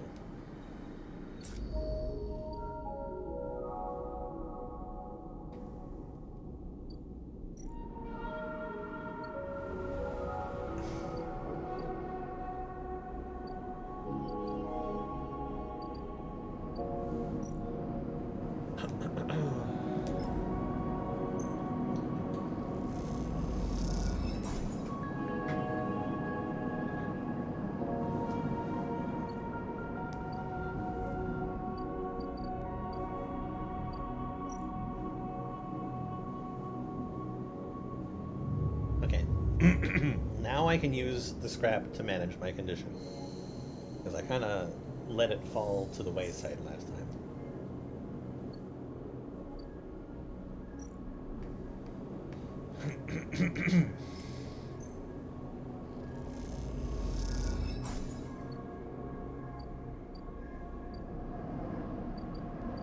Nothing down that way. How are my plants doing? Days. I have no plants planted, sadly. +1, so it's a 5. I'm not going to deal with that just yet. I need a 6.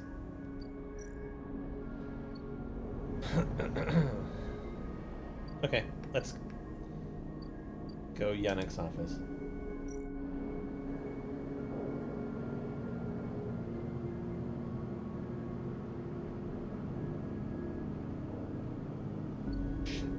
Okay, I'm gonna go ahead and spend my reroll. 5 is good.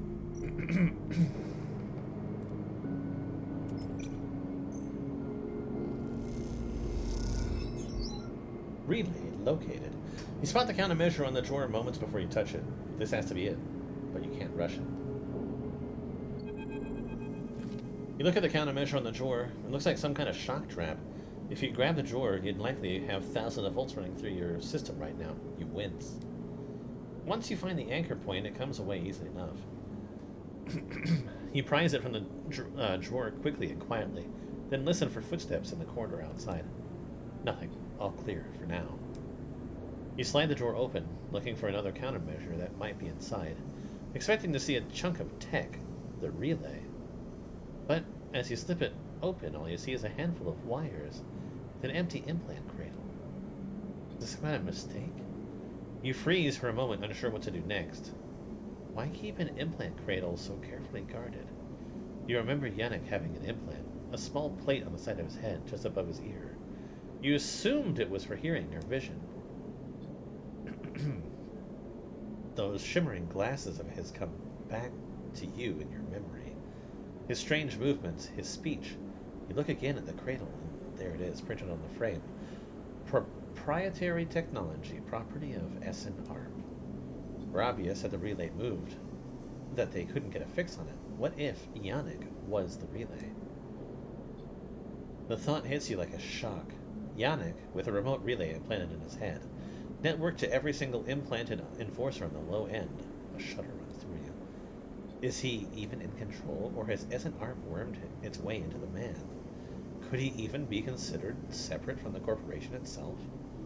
You think of your own legal status as proprietary technology, a puppet with cut strings. Time to cut Yannick's strings, then. You reach around inside the cradle and find it, a remote connection. A tiny bead of a transmitter, likely controlling the link to Essen Arp. There it is. You pause for a moment, then you squeeze it, snap it from the frame and it crumples, sparks, and dies. It takes a moment before the shouts come, before the scream, and you are already on your way out down the corridor, down through the unit that serves as the lobby to Yannick's office. Then out onto the walkway where Yannick lies, still, enforcers gathered around him, amused. Approach or leave, approach or leave. Approach. You push through the crowd and there he is, still, crumpled. You arrange him a little, lie him down properly, feeling how thin his body is under the suit. You wonder how long he's been like this. A puppet for Essen Arp. With the connection cut, nothing remains but his body. Which means that Yannick, the man, was gone a long time before now. You place a hand on his chest. You are sorry for him, but it is done now, and you did not kill this man. You've seen enough. The connection is cut, and whatever Yannick was or had become is gone. Your anger is hardcore in your chest, and all of it is focused on Essen Arp. Damn.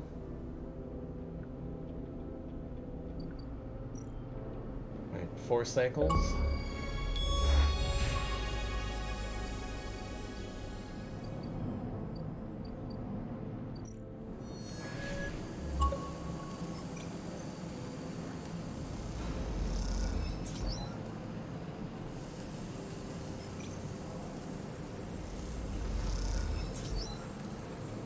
Quarters of the way there.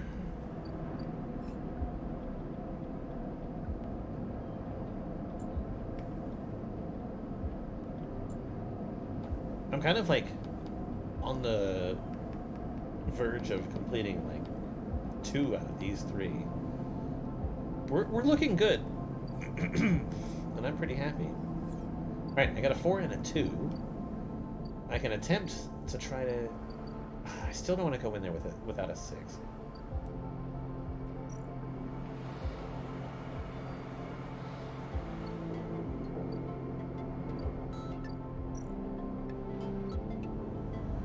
It's because it loses condition. That's what makes me so concerned by it.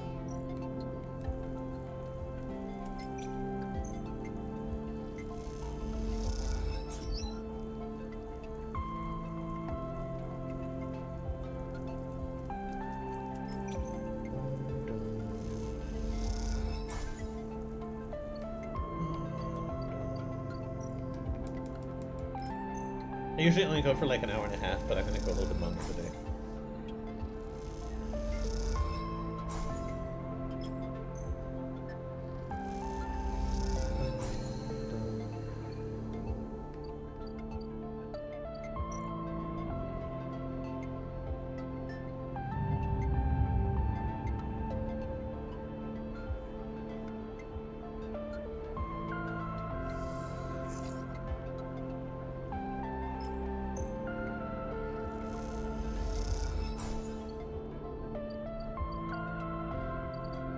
One more day on that seed. I really hope that that seed is something cool.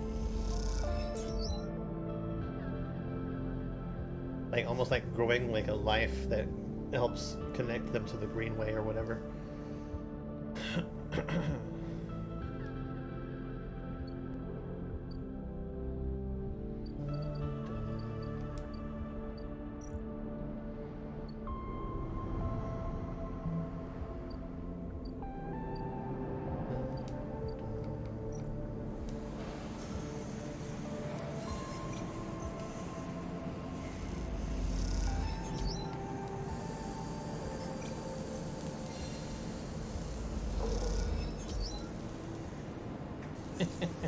They just swapped places. Okay, a 1 and a 2 and a 3 and a 4.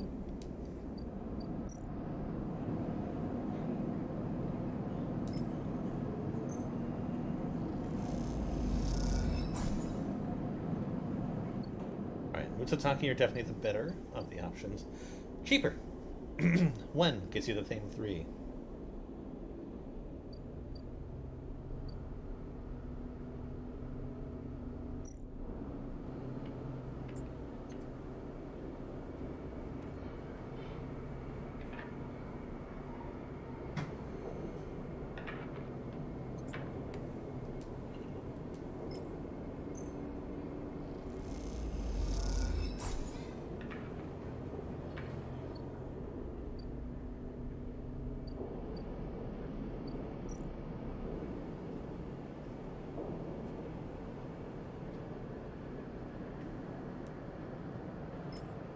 I don't have any other use for ship mine, so I'm just gonna sell it.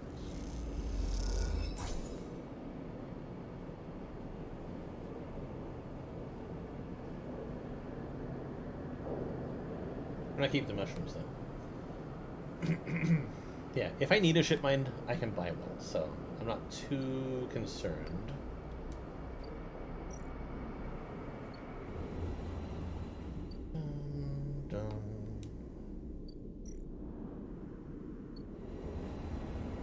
Okay, I guess I'll do the Mingi.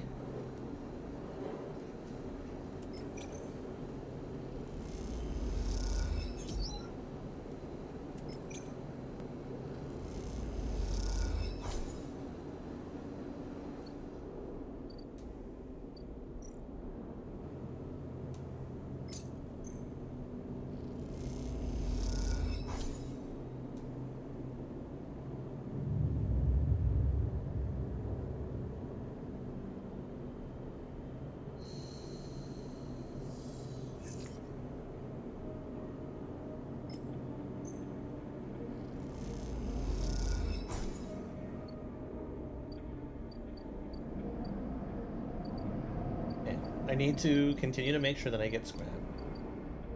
At least 1 scrap a day. This is complete, which is... Actually, let's check this out first.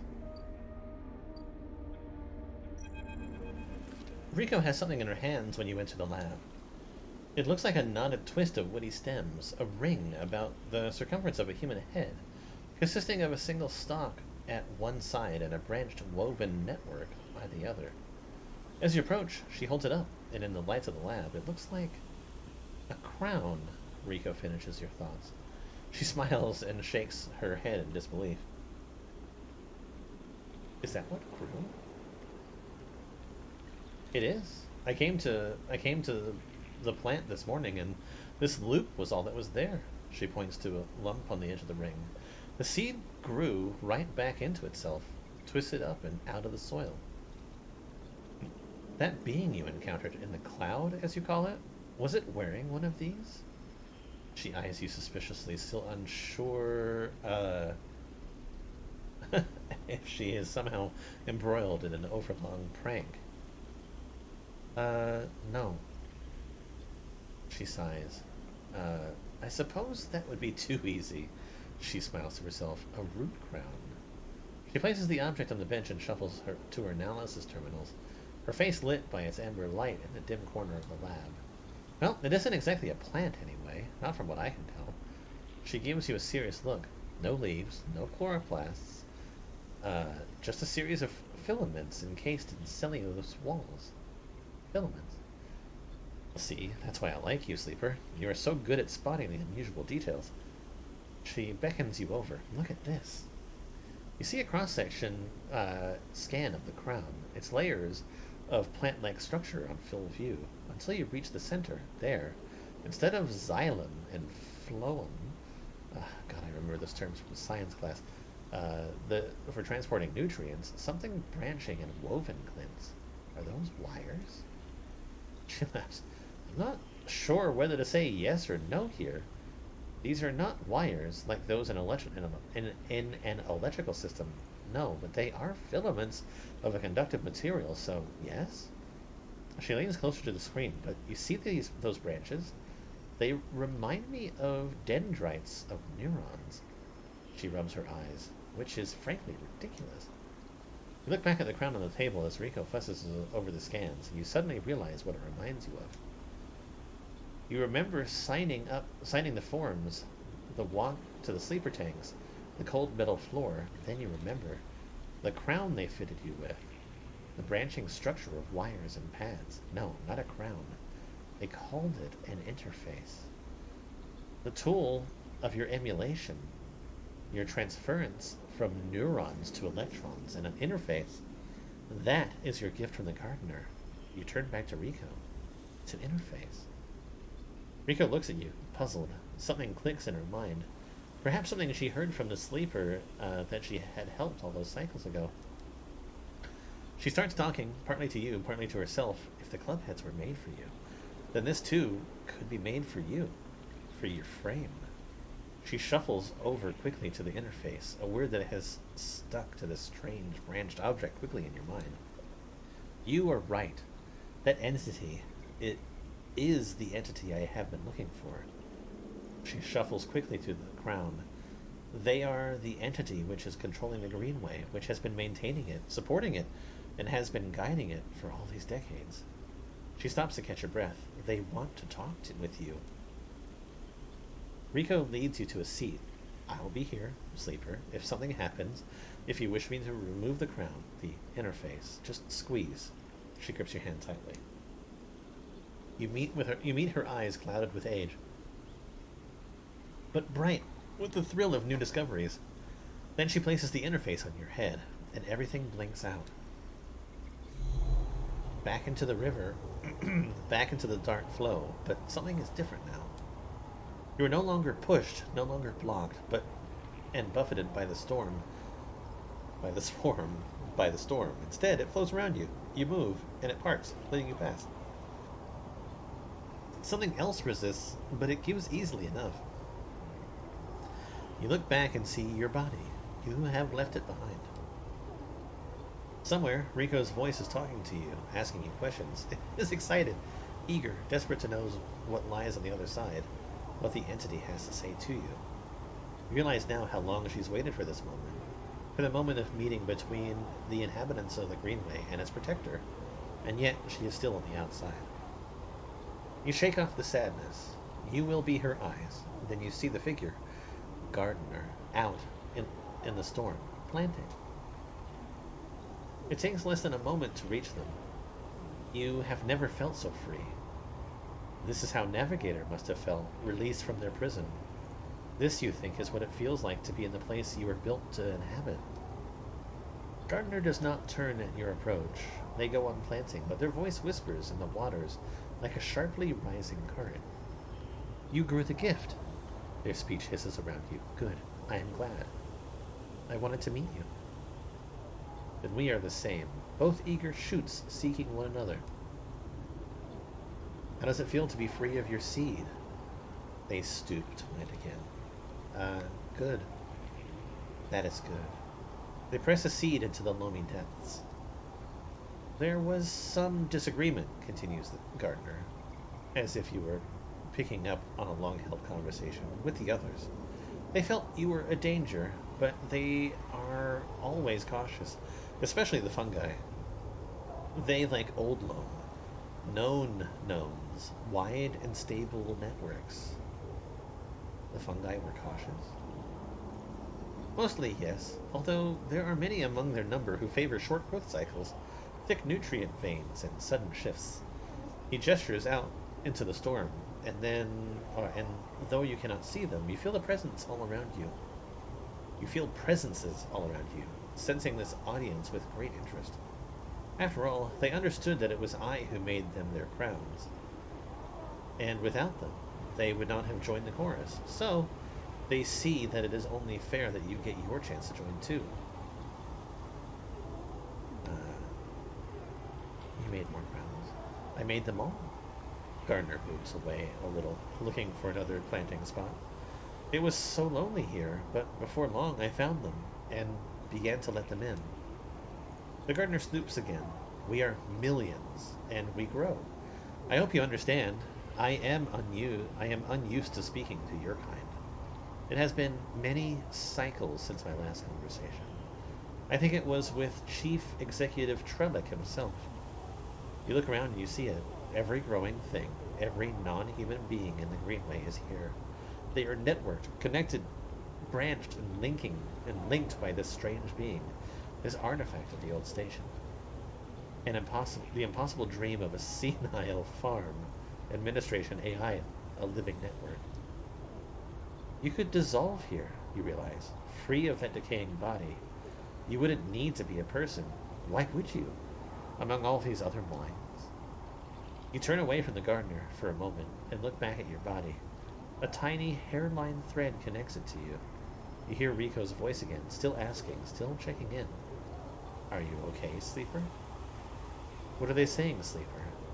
Are you still there, Sleeper? Something in you sighs a long sigh. A sigh that speaks of an exhaustion beyond tiredness. An exhaustion rooted deep inside you.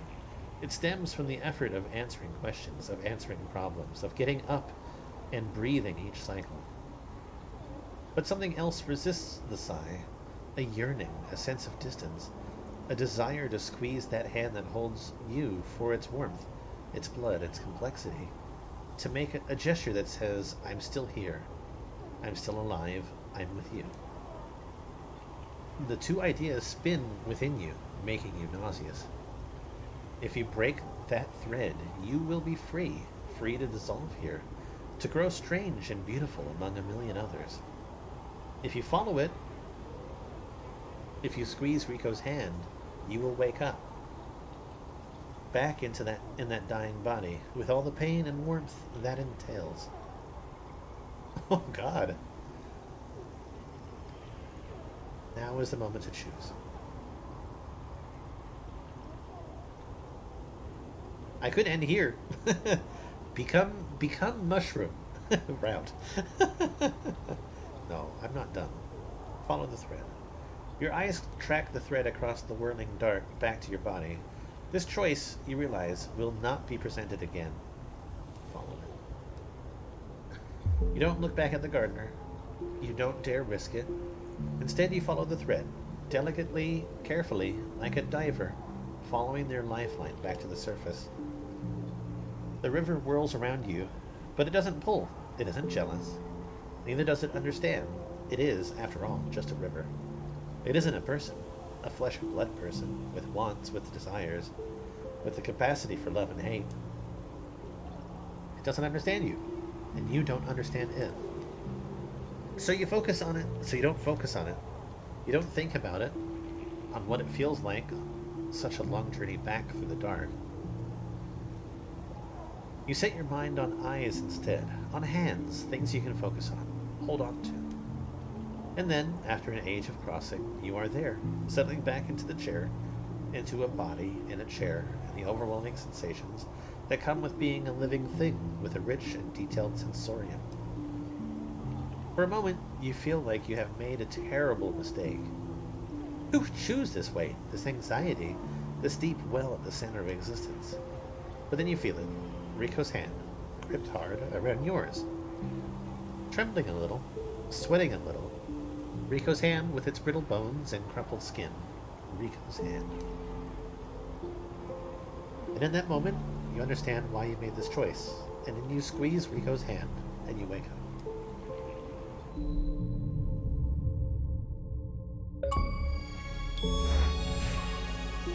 Wait, what?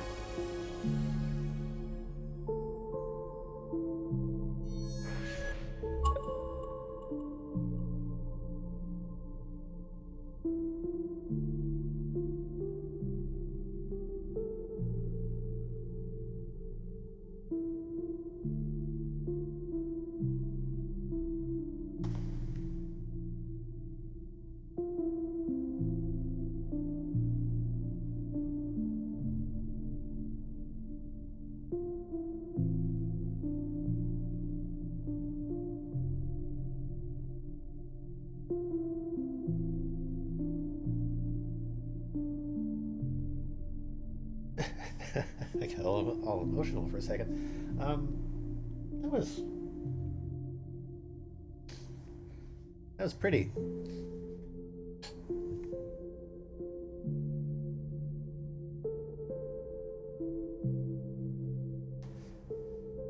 Who would fucking choose this?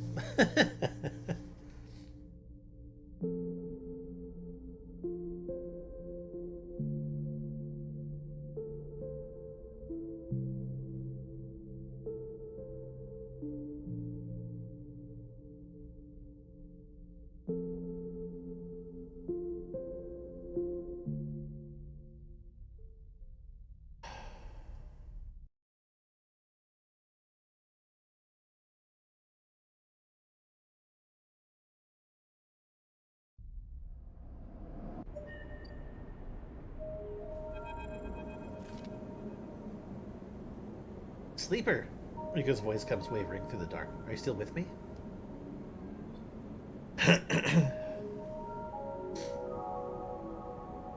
Also, I am realizing that this music that's playing behind it reminds me of what is it, Super Mario Galaxy? The music that plays in like the menu or like the world. Anyway, you sit up, the lab, a bright green glare that fades as you gather yourself. I'm here. Rico smiles. Good. She squeezes your hand. I thought you'd left me for a moment. What? She pauses. Who? She smiles. Tell me about it. Tell me everything. Tell her the truth.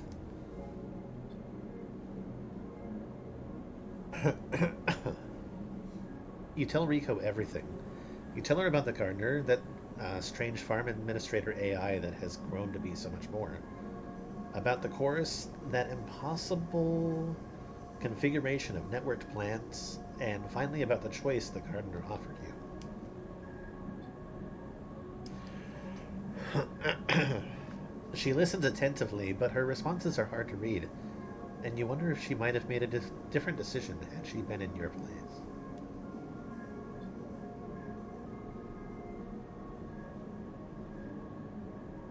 Thank you, Sleeper, for telling me. I know it isn't easy to say such things. People so often do not wish to hear strange truths. She looks away. And thank you for returning to me, though I know you had your own reasons. She squeezes your hand reassuringly. Something passes between you then, a kind of shared sadness for the impossible choice. The choice to escape your body or to stay and suffer it. Her smile is warm and generous, and whatever the wisdom of your choice, you are glad to feel welcome in this moment, in this place. And suddenly, she stands and walks a little away, as if trying to escape the unpleasant thought. You worry that she knows all too well what it takes to make a choice like you did. Sighs. So, Sleeper, do you plan to stay in the commune with us? For a while. I'm glad to hear it. Rico crosses back over to you and takes one of your hands in both of hers. Hyphen needs new blood, if it wants to survive, and she squeezes. You are a good friend. The feeling is mutual. Well, don't let me keep you. Rico waves away and limps back to her terminal. As she does, you notice the crown in her hand, and she places it on the bench with great care. You can't help but feel a little curious about what she intends to do with it. Then you are out, breathing the air of the greenway, fresh as a spring morning. The dappled light makes a patchwork of the greening landscape as you walk into it, sensing the movements of the gardener's chorus all around. You were glad to be here, in this strange and beautiful place, a little longer.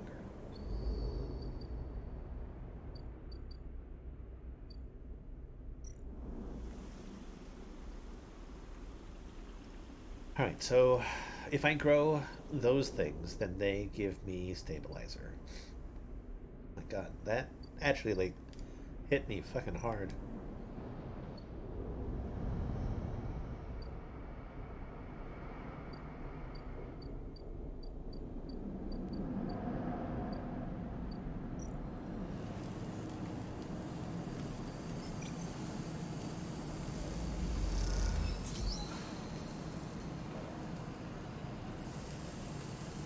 Oh, this was also giving me scrap. Damn, I wish I realized. Your crew slowly filters out of the shipyard locker room. The bubbling chatter reducing with each group that leaves.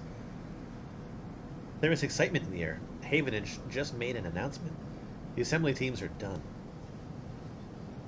Sat on the locker room bench, you can feel the side reel out there. Its hulking mass now intimately familiar to you. Over the past cycles, you have watched it grow, be assembled. You have walked through its veins and welded its bones. Now it is ready for the final stage. It will go to testing now, then enter a final process of sealing and resealing, checking and rechecking before it is deemed suitable for its generational trip. But for now, your work is done. You can't help but feel proud. A cough interrupts your thoughts. It's Lem, changing out of his work gear. Mina, nowhere to be seen. He smiles. She'll be ready soon. Where's Mina? You two are fast friends, huh? She's being watched at home. Now I'm on the work team. I can afford to help a bit. I can afford a bit more help. He corrects himself. Was on the work team, I mean.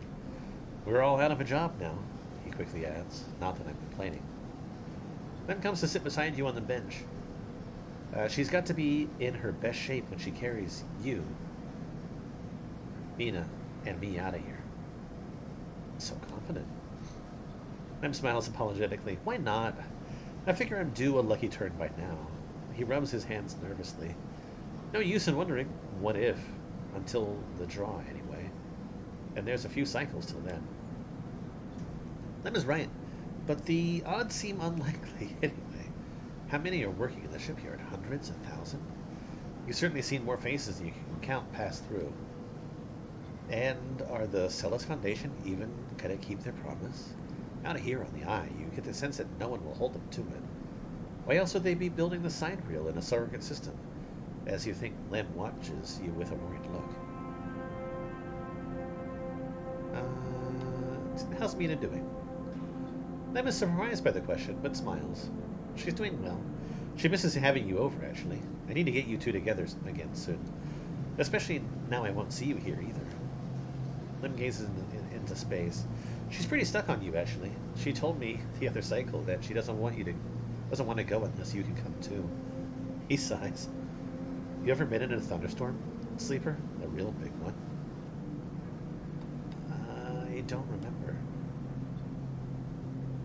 Lem shoots you a worried look for a moment. It's something else, he smiles. The sound, the smell, the rain hammering down, the whole sky stretched out and bruised, roaring and huge. The place I was born, New Pembroke, a dry old rock in a Conway system, had 2 seasons. One of them was as dry as bone, dusty, ugly. The other was one long storm. a side effect of the terraforming efforts, they said. Rain used to rattle off the roofs like bullets. It washed the dust away, turned the streets to rivers. It'd sing us to sleep and wake us in the morning. We'd wait half a year just to see it again. The best day was the one where the first drops fell. He sniffs. Some days I wake up swearing I can hear it again. I was thinking, Mina has never seen a storm, never even felt rain. She's grown up here, the ring her only horizon. Always in the dark. I want to change that for her. You will. Of course, almost there. Lem stands, stretching. Best get back to the little one anyway. When the shift's done, I reckon she'll be happy to have you home for a few cycles. He shoulders his gear. See you in a few for the draw. I'll be there. Right on, he grins. Lem leaves, making you the last person in the cavernous locking room. As you sit, you think about rain. And a little hope creeps in. Is it possible? Could the side wheel really take you to a planet, a place with weather, with skies, with life? You get up quickly before you can think about it anymore. It's too soon to hope, too dangerous. There's work to be done. Oh my god. I feel like that's I feel like that's gonna hit me too. So it's apparently gonna start moving the side wheel horizon to the hub soon.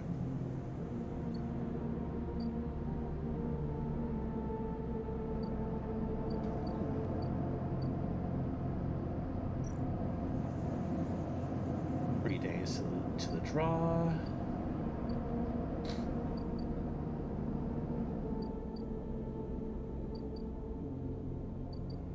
I just realized that the hospital isn't there anymore.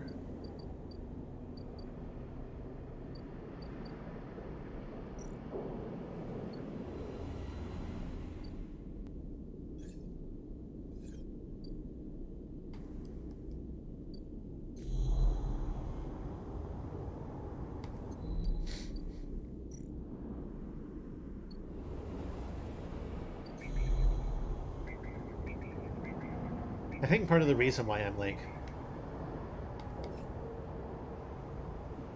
feeling this so much is just because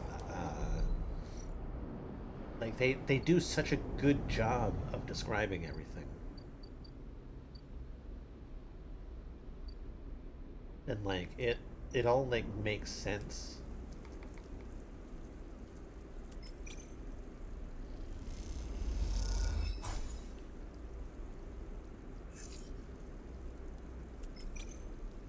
And it gives you like a good picture of who the people are and like what they're going through. Well, I mean, to like a base point. But it's like enough, and I appreciate it. I think it's done quite well. For as simple as the game seems in its presentation, it is quite effective at delivering the message that it has.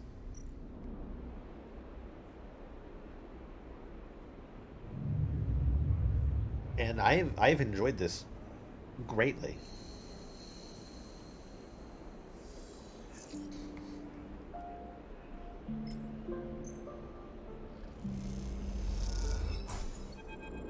Sleeper. Moritz is leaning against the corridor walls at the time.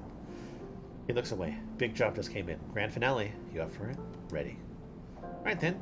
We are in business. He pushes away from the wall. This has to work, Sleeper. Has to. He looks down. If it doesn't... This okay? He frowns. I don't think so, but she isn't hiding that from anyone. Look, Bliss has had a rough time of it. I thought you of all people would understand that. He runs a hand through his hair. Sorry, I didn't mean to be... He smiles. Bliss is a good one. She gave me a chance. I owe her. He straightens up. Now, I know you have your own things going on, Sleeper. We all do. But the Bay needs someone. Bliss needs someone. Hell, I need someone to help me keep Bliss from spinning out completely. He scratches the side of his head. Otherwise, there's not much I can do. He shakes his head.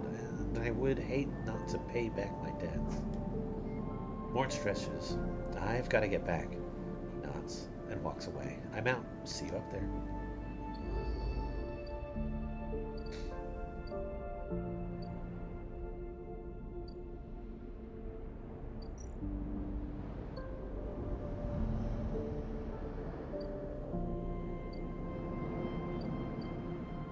Oh, wow.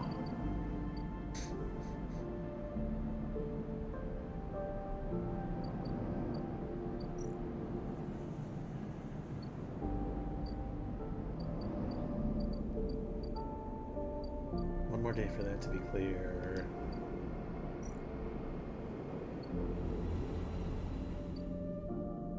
The hell? Oh, that's supposed to be like solar sail, maybe? Apparently I have 6 days to do this.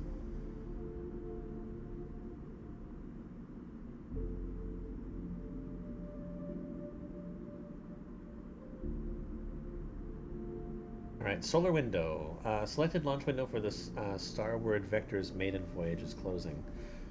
Okay, so 6 days and a lot of spokes to finish. Jesus. Per predictive reasoning. An exhausting task, patching solar sails means maintaining a laser focus for a long period of time.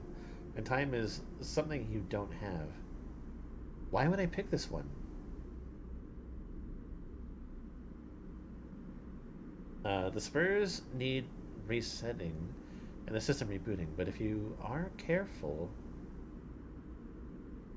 you can safely untangle some of the sail while you do this. Oh, I understand the difference. So this one, it has the chance of removing progress. This one removes energy, but only adds progress. So I have to be extremely careful with what dice I probably put in this, huh?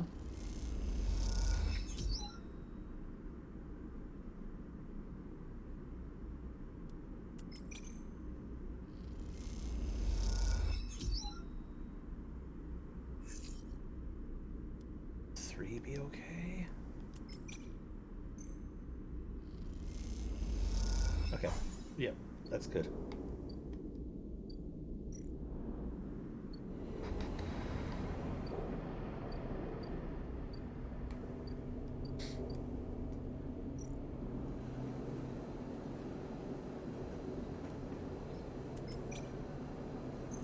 I'm hoping this will get me energy.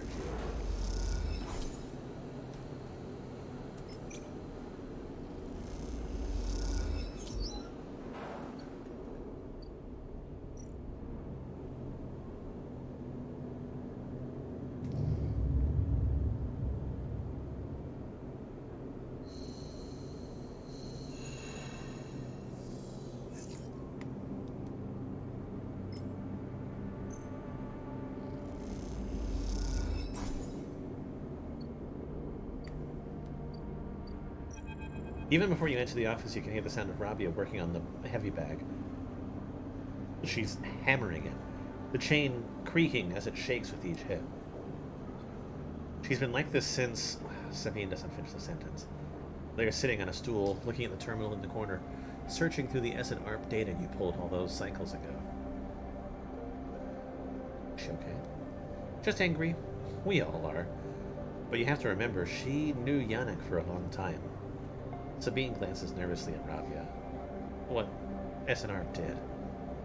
Rabia stops punching, and in the silence you can hear her breathing hard. Sabine looks over at her, and you sense something between them. Realize you haven't seen them together since they tried to kill each other in the same unit. A lot has changed since then. They hooked him up like a puppet. Rabia hits the bag. Rigged that thing in his head so they could control him.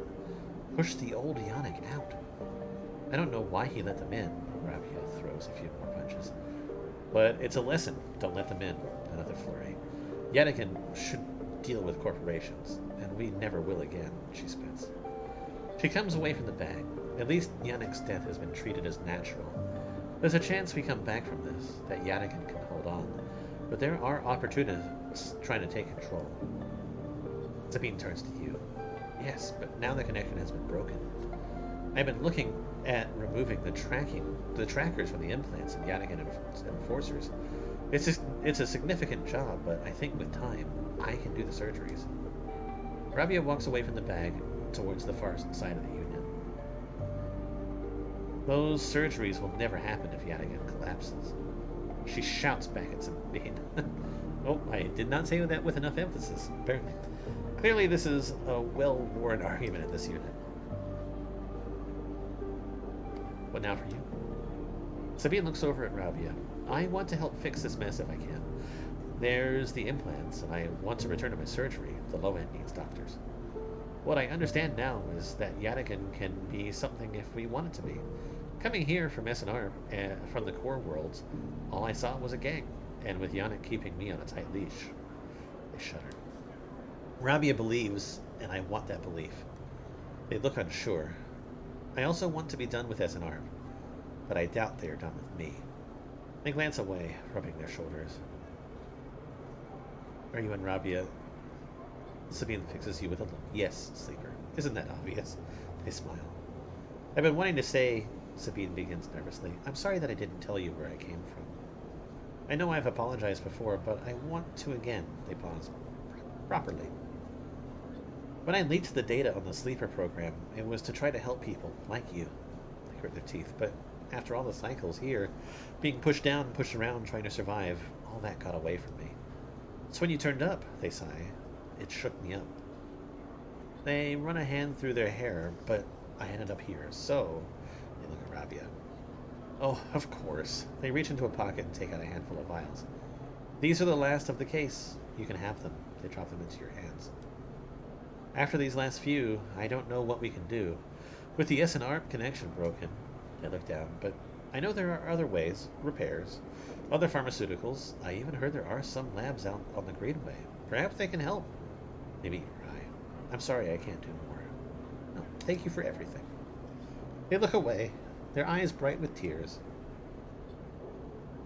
Rabia crosses back to you both and sits beside Sabine. They look at each other, and you can't help but smile at the idea of them together. What are you two plotting? Rabia grins. Sabine laughs, and the sound is a welcome one. You watch the two of them teasing each other and smile. Later, when you leave, you take that handful of vials out of your pocket and look at them. You can still feel the core of anger deep down inside, and you don't know if it will ever leave. But SNR doesn't own you anymore. They can't, because this place, these people, own you. They are what makes you get up every cycle. They are what keeps you breathing. You put the vials away and walk through the low end. Your senses tuned to every sight, every smell, every sound, soaking it all in, living. I think that's a good.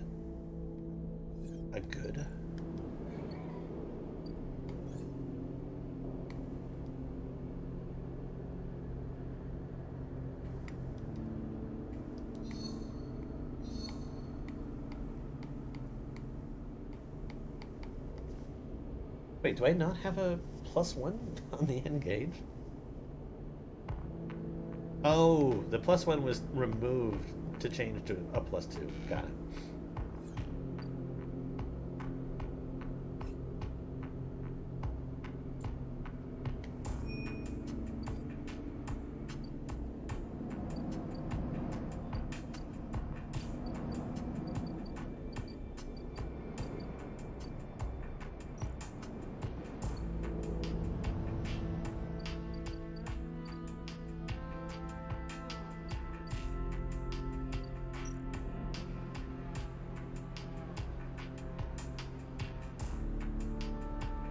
That can wait.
I don't want to touch that just yet.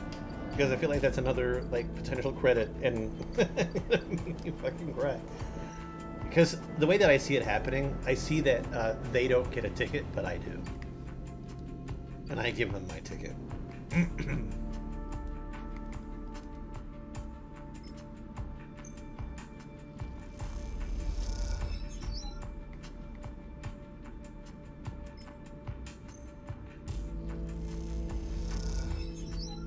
Oh, hell yes.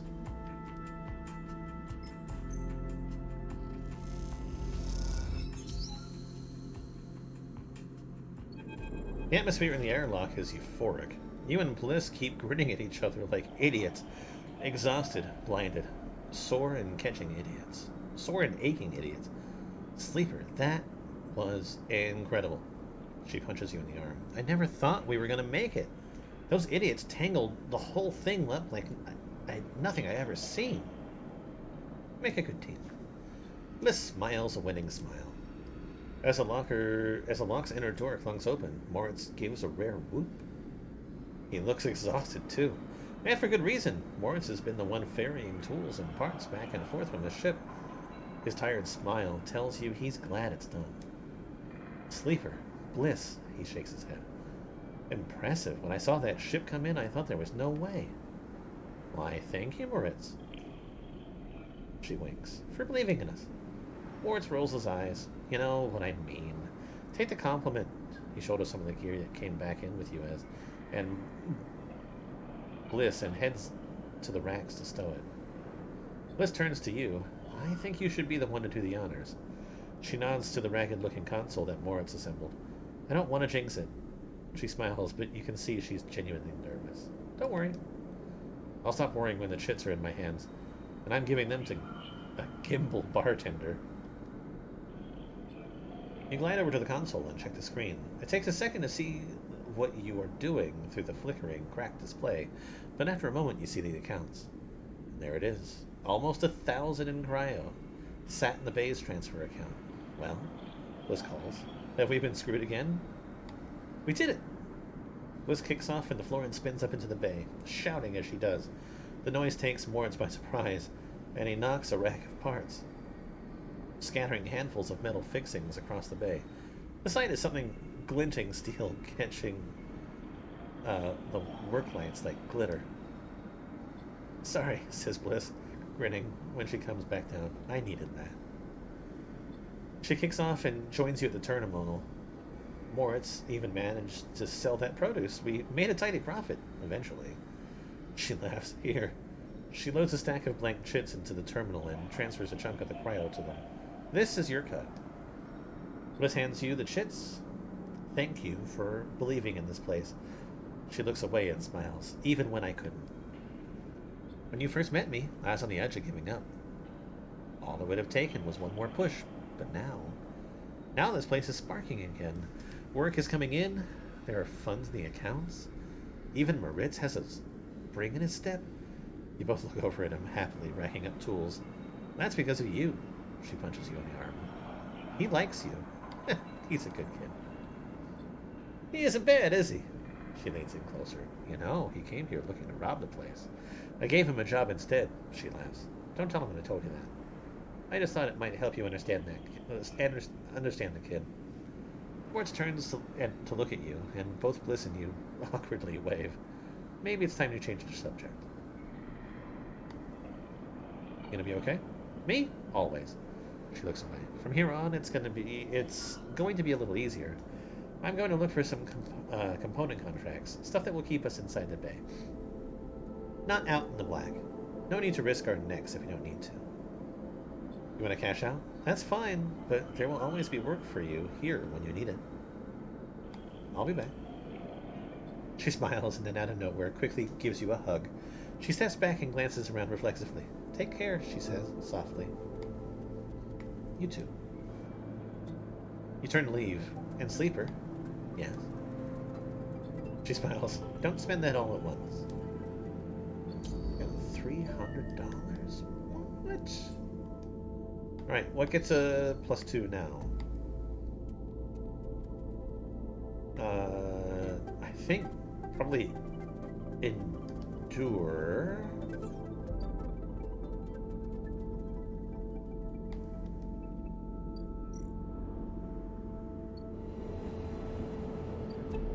I need to know what that danger thing is, and I might choose that.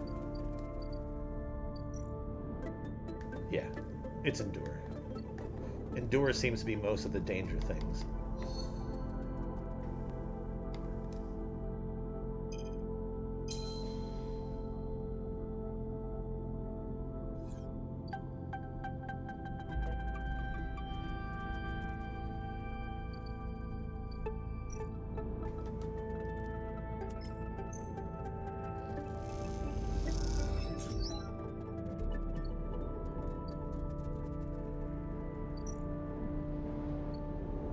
Alright, time for potential sadness.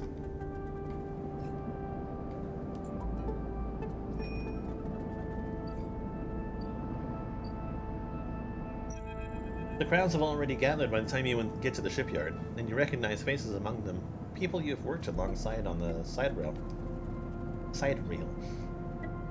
The intervening cycles have turned their excitement into anxiety, and a few of them smile at you. Instead, the nervous energy of the crowd fills the space, creating a feedback loop of growing tension. You pick out Lim and Mina and work your way over to them, pushing through the crowd. He silently raises his eyebrows at you, his anxiety obvious. But Mina flashes you a huge smile, unaware of the tension. "Robot!" she shouts, reaching out to you. "I'm in." Hug her. She gratefully accepts your hug, leaning against your chest, and Lim smiles, seemingly glad you to share the weight of Mina for a moment. "Quite the turnout, huh?" Lim glances around, pulling Mina close. "I don't think patience is one of the crowd's strengths." The sound of an argument towards the back catches your and Lim's attention. He is putting it lightly. This place seems set to explode. They'll manage them. Lim looks around nervously. "I sure hope so." This is Esther Enghart. This is Esther Enghart of the Celis Foundation. The announcement echoes from the speakers at the shipyard entrance, and shouts of "Quiet!" rapidly follow. "I'm sorry I can't be there to meet you all, and thank you on behalf of Sender Celis for the work you've done on the sidereal horizon." Most of the crowd strains to see Aster's face, but the small display shows only a ghostly white figure, smudged and unclear. "Sender wanted me to pass on her personal thanks for your commitment to and belief in the Celis Foundation's mission. We chose the Eye for this project because we knew that we would find like-minded individuals here, especially among the ranks of the Venerable Havenage Association. Unlike most of the Corps, we neither believe Erlin's Eye to be a threat or a rogue state, but instead an embryo for the formation of a new decentralized social structure, one where each citizen might be the master of their own destiny." A ripple of impatience runs through the crowd. They didn't come here for a sermon. "You are all pioneers, just like those Corps citizens who the sidereal horizon will carry, in cryosleep to the planet that will become the Foundation's first frontier world, Celis 1. At the mention of the destination world, excited conversations break out among the workers. There, our citizens will be able to create their own innovative bottom-up economic order, aligned with the principles set down by Sender Celis herself. Freedom, resilience, and self-sustenance. This is all thanks to your tireless efforts in the Havenage Yards. As a reward for those efforts, you may know that we are offering a select group the opportunity to join the caretakers of this vision. The staff of the Sidereal Horizon, who will maintain the vessel during its multi-decade transit through interstellar space. Lim turns to you, his eyes bright. "This is it. This draw has been performed at random by the central AIs of the Foundation, and is final and binding. Please note, only licensed contractors of the Foundation are eligible for this draw. I know you have all been eagerly awaiting this day, and without further delay, I will now read the Celis identification numbers of those chosen for this great honor." A murmur runs through the crowd. Celis identification numbers. Licensed contractors? You've never even heard the term mentioned. This is something you were supposed to be assigned. You glance at Lem, but his eyes are fixed forward, wide and shimmering. All around you, people are speaking in hushed tones like a rising wave. Aster starts reading out sequences of numbers and letters, and panic begins to set in. No one seems to know what is happening. Somewhere near the front of the crowd, someone shouts in celebration, and everyone pushes forward. Lem. You turn to see Lem still staring forward. Mina is scared now and shouts, and as the shouts start, Daddy. Someone throws something at the entrance, and it rattles against the shipyard doors. You see for the first time, Haven and security stood on either side, scared, arguing between themselves. You feel the anger rising in the crowd. Lem, let's go. He doesn't move. They might call out names. I can't. Mina tugs at his dog tags. It's not happening. Lem blinks rapidly and then turns to you. He opens and closes his mouth and looks down at Mina. He sees fear in her eyes and understands. It's time to go. You lead Lem and Mina out, shoving people aside as you do. You hear the sound of scuffles emerging at the front of the crowd, of metal canisters bouncing off the shipyard walls. You keep your head down and walk away, the sound of Aster reading off ciphers echoing above the chaos like some strange mantra.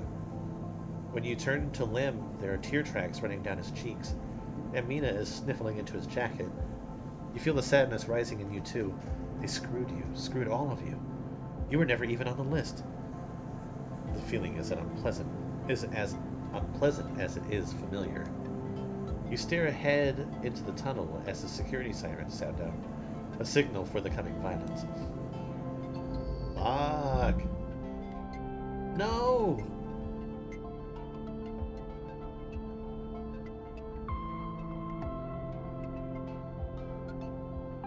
What?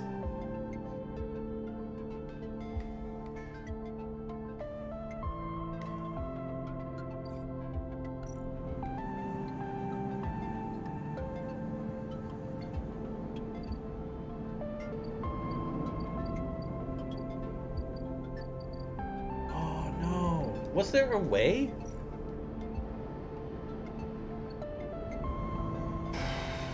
Fuck me.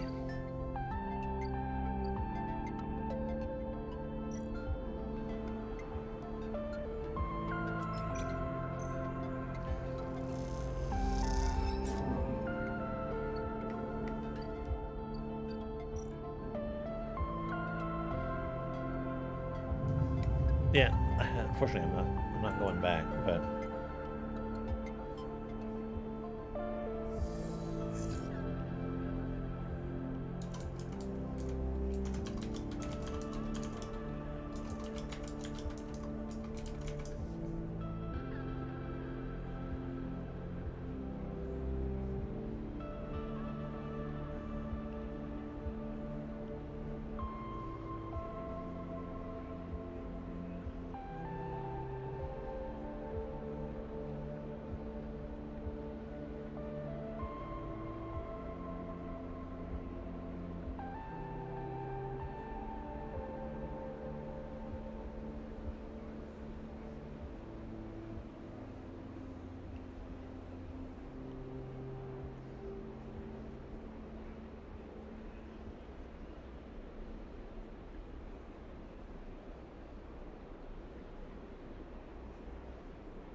um, 2 seconds.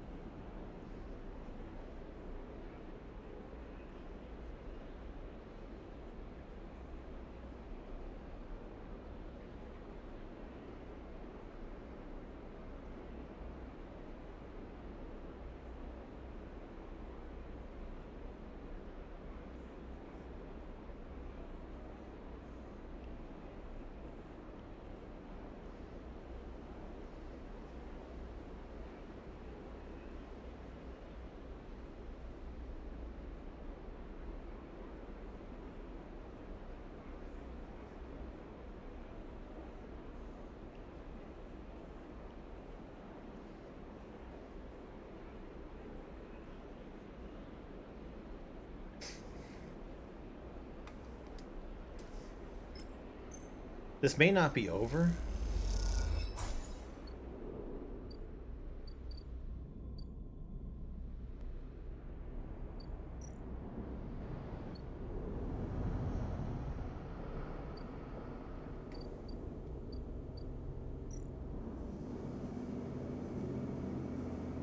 Okay, it's not over.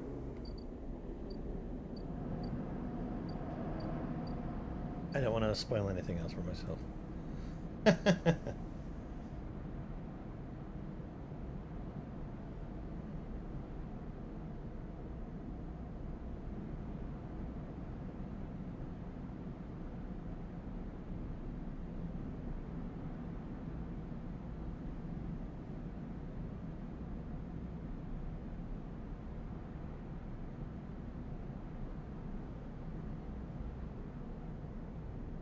Alright, 2 cycles on that one.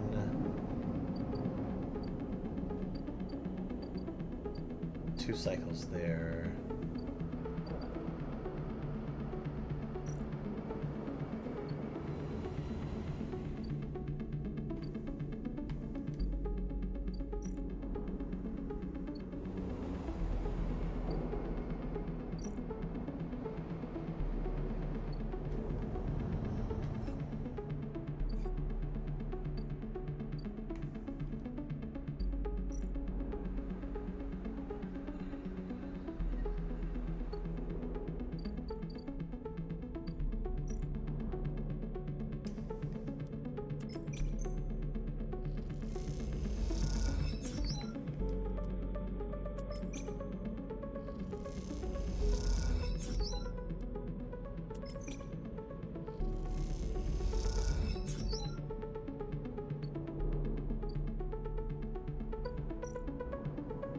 Okay, I have enough for that.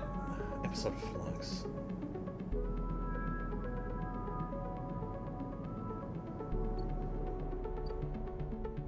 I guess that's what I start on, huh? They just changed place again.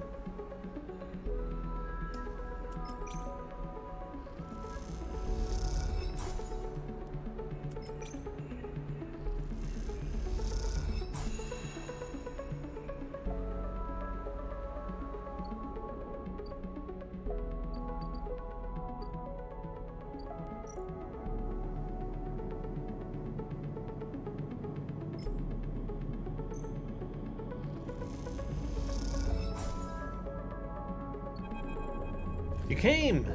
Peak smiles as you walk into the climbing Briar's cargo hold, behind a gloomy Esh. They brought mushrooms, Esh tosses mushroom calves onto a crate, raising her eyebrows at Peak. Peak gives her a look. Thank you, Sleeper. They pick one up and sniff at it. Are these edible? Try it.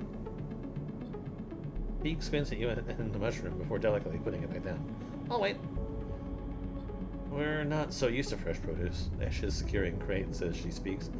It doesn't look up. Hawthorne doesn't have much in the way of farming. Hawthorne? The installation we grew up on. Ash wipes off her hands on a rag. XPR loves to name their property after natural things, but that's about as far as their relationship with plant life goes. Is this an interrogation? She glares. Either way, we're done with that place, which is all you need to know. Ash leans back against the crates as she was securing. We're gonna need more than a few mushrooms if you want to help those refugees, though. What do you mean? Food, water, components, a lot of things. Ash stands and walks over to the mushrooms you brought, placing them into a small container with care. The problem isn't just getting supplies; it's getting them to the ships. And you just fly around and get the Briar seized for breaching quarantine? No thanks, she laughs. We were lucky we got here before the cordon was set up. That's the only reason we're on this side. Why is there a quarantine? Peak jumps in. The Eye has a closed-loop life support system. Just like any orbital installation, any unfamiliar illness or insignificantly increased strain on the life support could cause a cascading collapse in its systems. Ash scoffs. Are we making excuses for these bureaucrats now? Peak turns. We are being realistic, Ash. But these people aren't an increased strain. They are living people, Ash stares at you. Even calling them refugees is just a way of turning a lot of scared, desperate people into a single monolithic group. Ash slides the container full of mushrooms into one of the cargo hold's racks. Look, as much as I like to check, we've still got a lot of space to fill in this hold. So if you're going to help, I think Ash is trying to say we need your help and quickly, Peak says, glancing at her. The refugees behind the cordon, they won't be able to hold out indefinitely. We need to get supplies to them in the next 12 cycles, or... Ash steps forward, or Havenage will have to bear the responsibility for whatever happens next. What can I do? There's 3 things that we still need to secure. Water, food, and scrap components for ship repairs. Ash gestures to the storage containers around the hold. Water we can find a way to source, or, my preference, just siphon off from the underground reservoirs in the Greenway. Peak raises their eyebrows. Ash. She ignores them. For food, things could be tricky. Those mushrooms are delicious, I'm sure, but no way we can get enough volume to feed a flotilla. However, I saw an algae stack on the way over. If we can get access... Not more stealing, Ash, Peak sighs. I didn't say steal. She stares at them indignantly. If we can get access, we can work the stack, harvest some algae for the flotilla. Those stacks churn out vast quantities in short timescales. And the repair components? Peak asks tentatively. Ash smiles. Just look around you, Peak. This whole place is made of scrap. She shoots you a glance, and I'm sure the Sleeper has their sources. They can bring them right here. We get everything before time runs out. Perfect. We get most of it, also good. Either way, in 12 cycles, I'm going to take what we have and go. But how do we get through? Ash shoulders the container. I thought I'd leave that up to you, Peak. They flinch. Are you serious, Ash? I know we said we would help the flotilla, but at what point? They stop, take a breath. Take this seriously, Ash. I don't know the first thing about breaching a quarantine cordon. Maybe not, Ash looks at you, but they might. They slipped out from an SNR facility, didn't they? Plus, they've been here longer than us. You're always trying to get me to find help. Well, here it is. She gestures at you. Help. He glances between the two of you. I swear to... They sigh. I need to think this one through. Meet me at the cordon in a couple cycles, Sleeper. Maybe we can figure something out. Meanwhile, Ash meets your eye. You can help me acquire the supplies, discreetly. She smiles. We'll have to keep this quiet. Keep Havenage out of the loop. Once they get suspicious, this is all over for us. This all suddenly seems a little too real, too dangerous. You've only just found your feet on the eye. This is not a time for causing trouble. Come find us. We'll be out there trying to pull this all together. Ash goes to the back of the hold to start packing another container. Peek, come help me. Peek glances back at her. Sleeper, look, we didn't choose this either. They lower their voice. Help us finish this.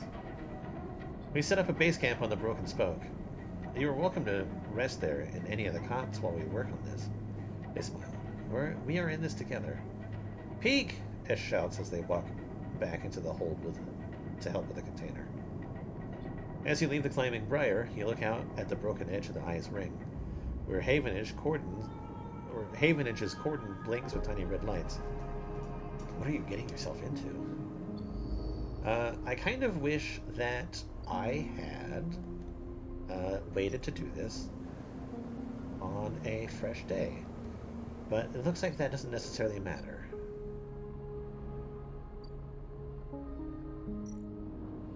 Alright, so this is just a new home.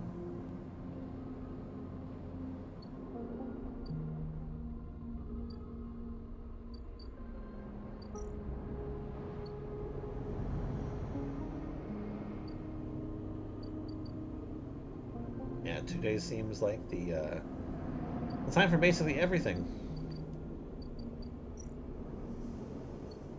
Okay, looks like I have another stream of this. Technically beaten, but still not complete. And I'm okay with that. Alright. I'm gonna take a break, and then we'll play some Starfinder. I'll be right back. See you soon, kids. Later.